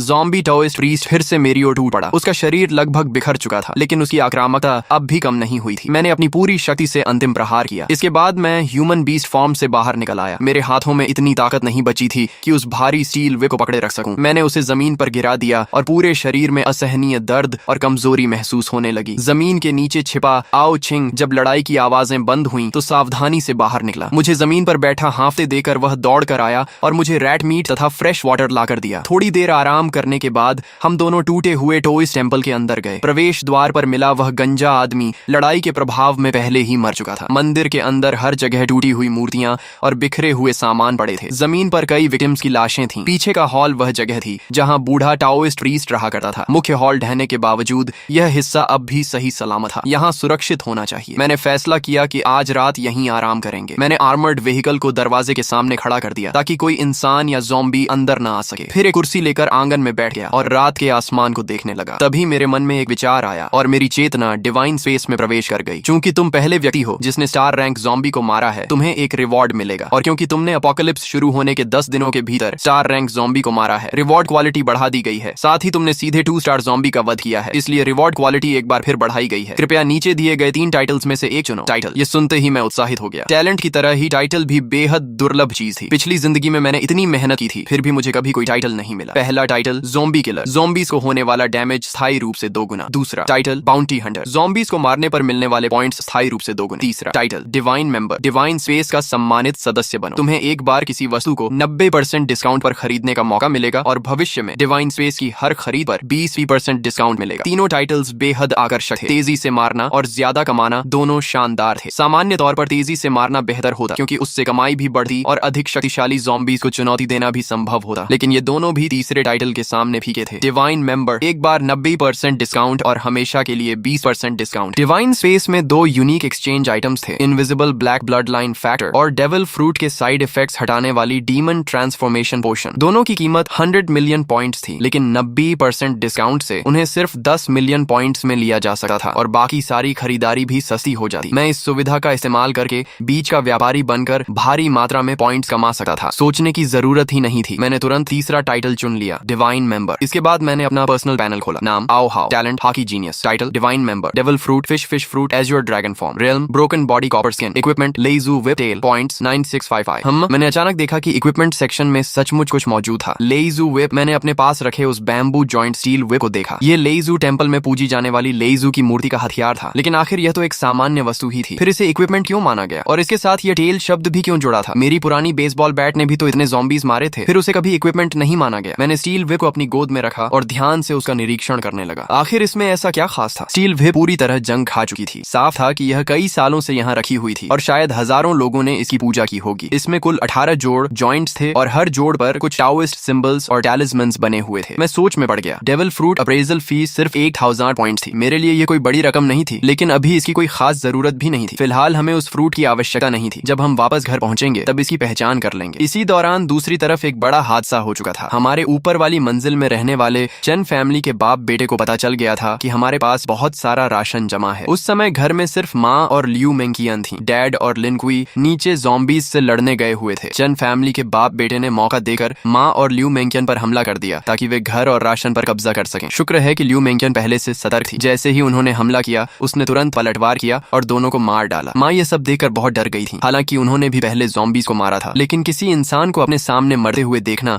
उनके लिए बिल्कुल अलग अनुभव था। जब लिनक्वी वापस लौटा और उसे पूरी बात पता चली तो वह गुस्से से आग बबूला हो गया। उसने पहले ही वादा किया था कि वह बॉस की फैमिली को किसी भी कीमत पर नुकसान नहीं होने देगा। गुस्से में उसने सीधे चेन फैमिली का दरवाजा तोड़ दिया। लिनक्वी की रूथलेसनेस देखकर मैं भी हैरान रह गया। उसने कहा कि वह लकड़ियां इकट्ठा करके सीढ़ियों को ब्लॉक कर देगा ताकि एक मजबूत डिफेंस सिस्टम बनाया जा सके। लिनक्वी पहले एक साधारण आदमी था, लेकिन एपोकलिप्स के दौरान उसके पिता एक इन्फेक्टेड ज़ोंबी द्वारा मारे गए थे। किसी तरह अपनी जान बचाकर वह अपनी गाड़ी में भाग निकला और बियॉन सिटी पहुंच गया। इसलिए अब उसे किसी रिश्तेदार या परिवार की चिंता नहीं थी। इस बीच लियू मेंकियन अपने परिवार के बारे में सोच रही थी। उसके माता पिता हमेशा कहते थे कि उसे अपने बड़े भाई की मदद करनी चाहिए। उसके भाई की शादी होने वाली थी और लड़की वालों की शर्त थी कि लड़के के पास अपना घर होना चाहिए। इसलिए लियू मेंकियन ने अभी अभी जो घर खरीदा था उसके माता पिता चाहते थे कि वह उस घर को अपने भाई के नाम ट्रांसफर कर दे। लेकिन जिस दिन वह प्रॉपर्टी ट्रांसफर करवाने जा रही थी उसी दिन एपोकलिप्स शुरू हो गया। उसने उस अफरा तफरी का फायदा उठाकर किसी तरह वहां से भागकर अपनी जान बचाई। अब उसे बिल्कुल नहीं पता था कि उसके माता पिता और भाई किस हालत में हैं, और सच कहें तो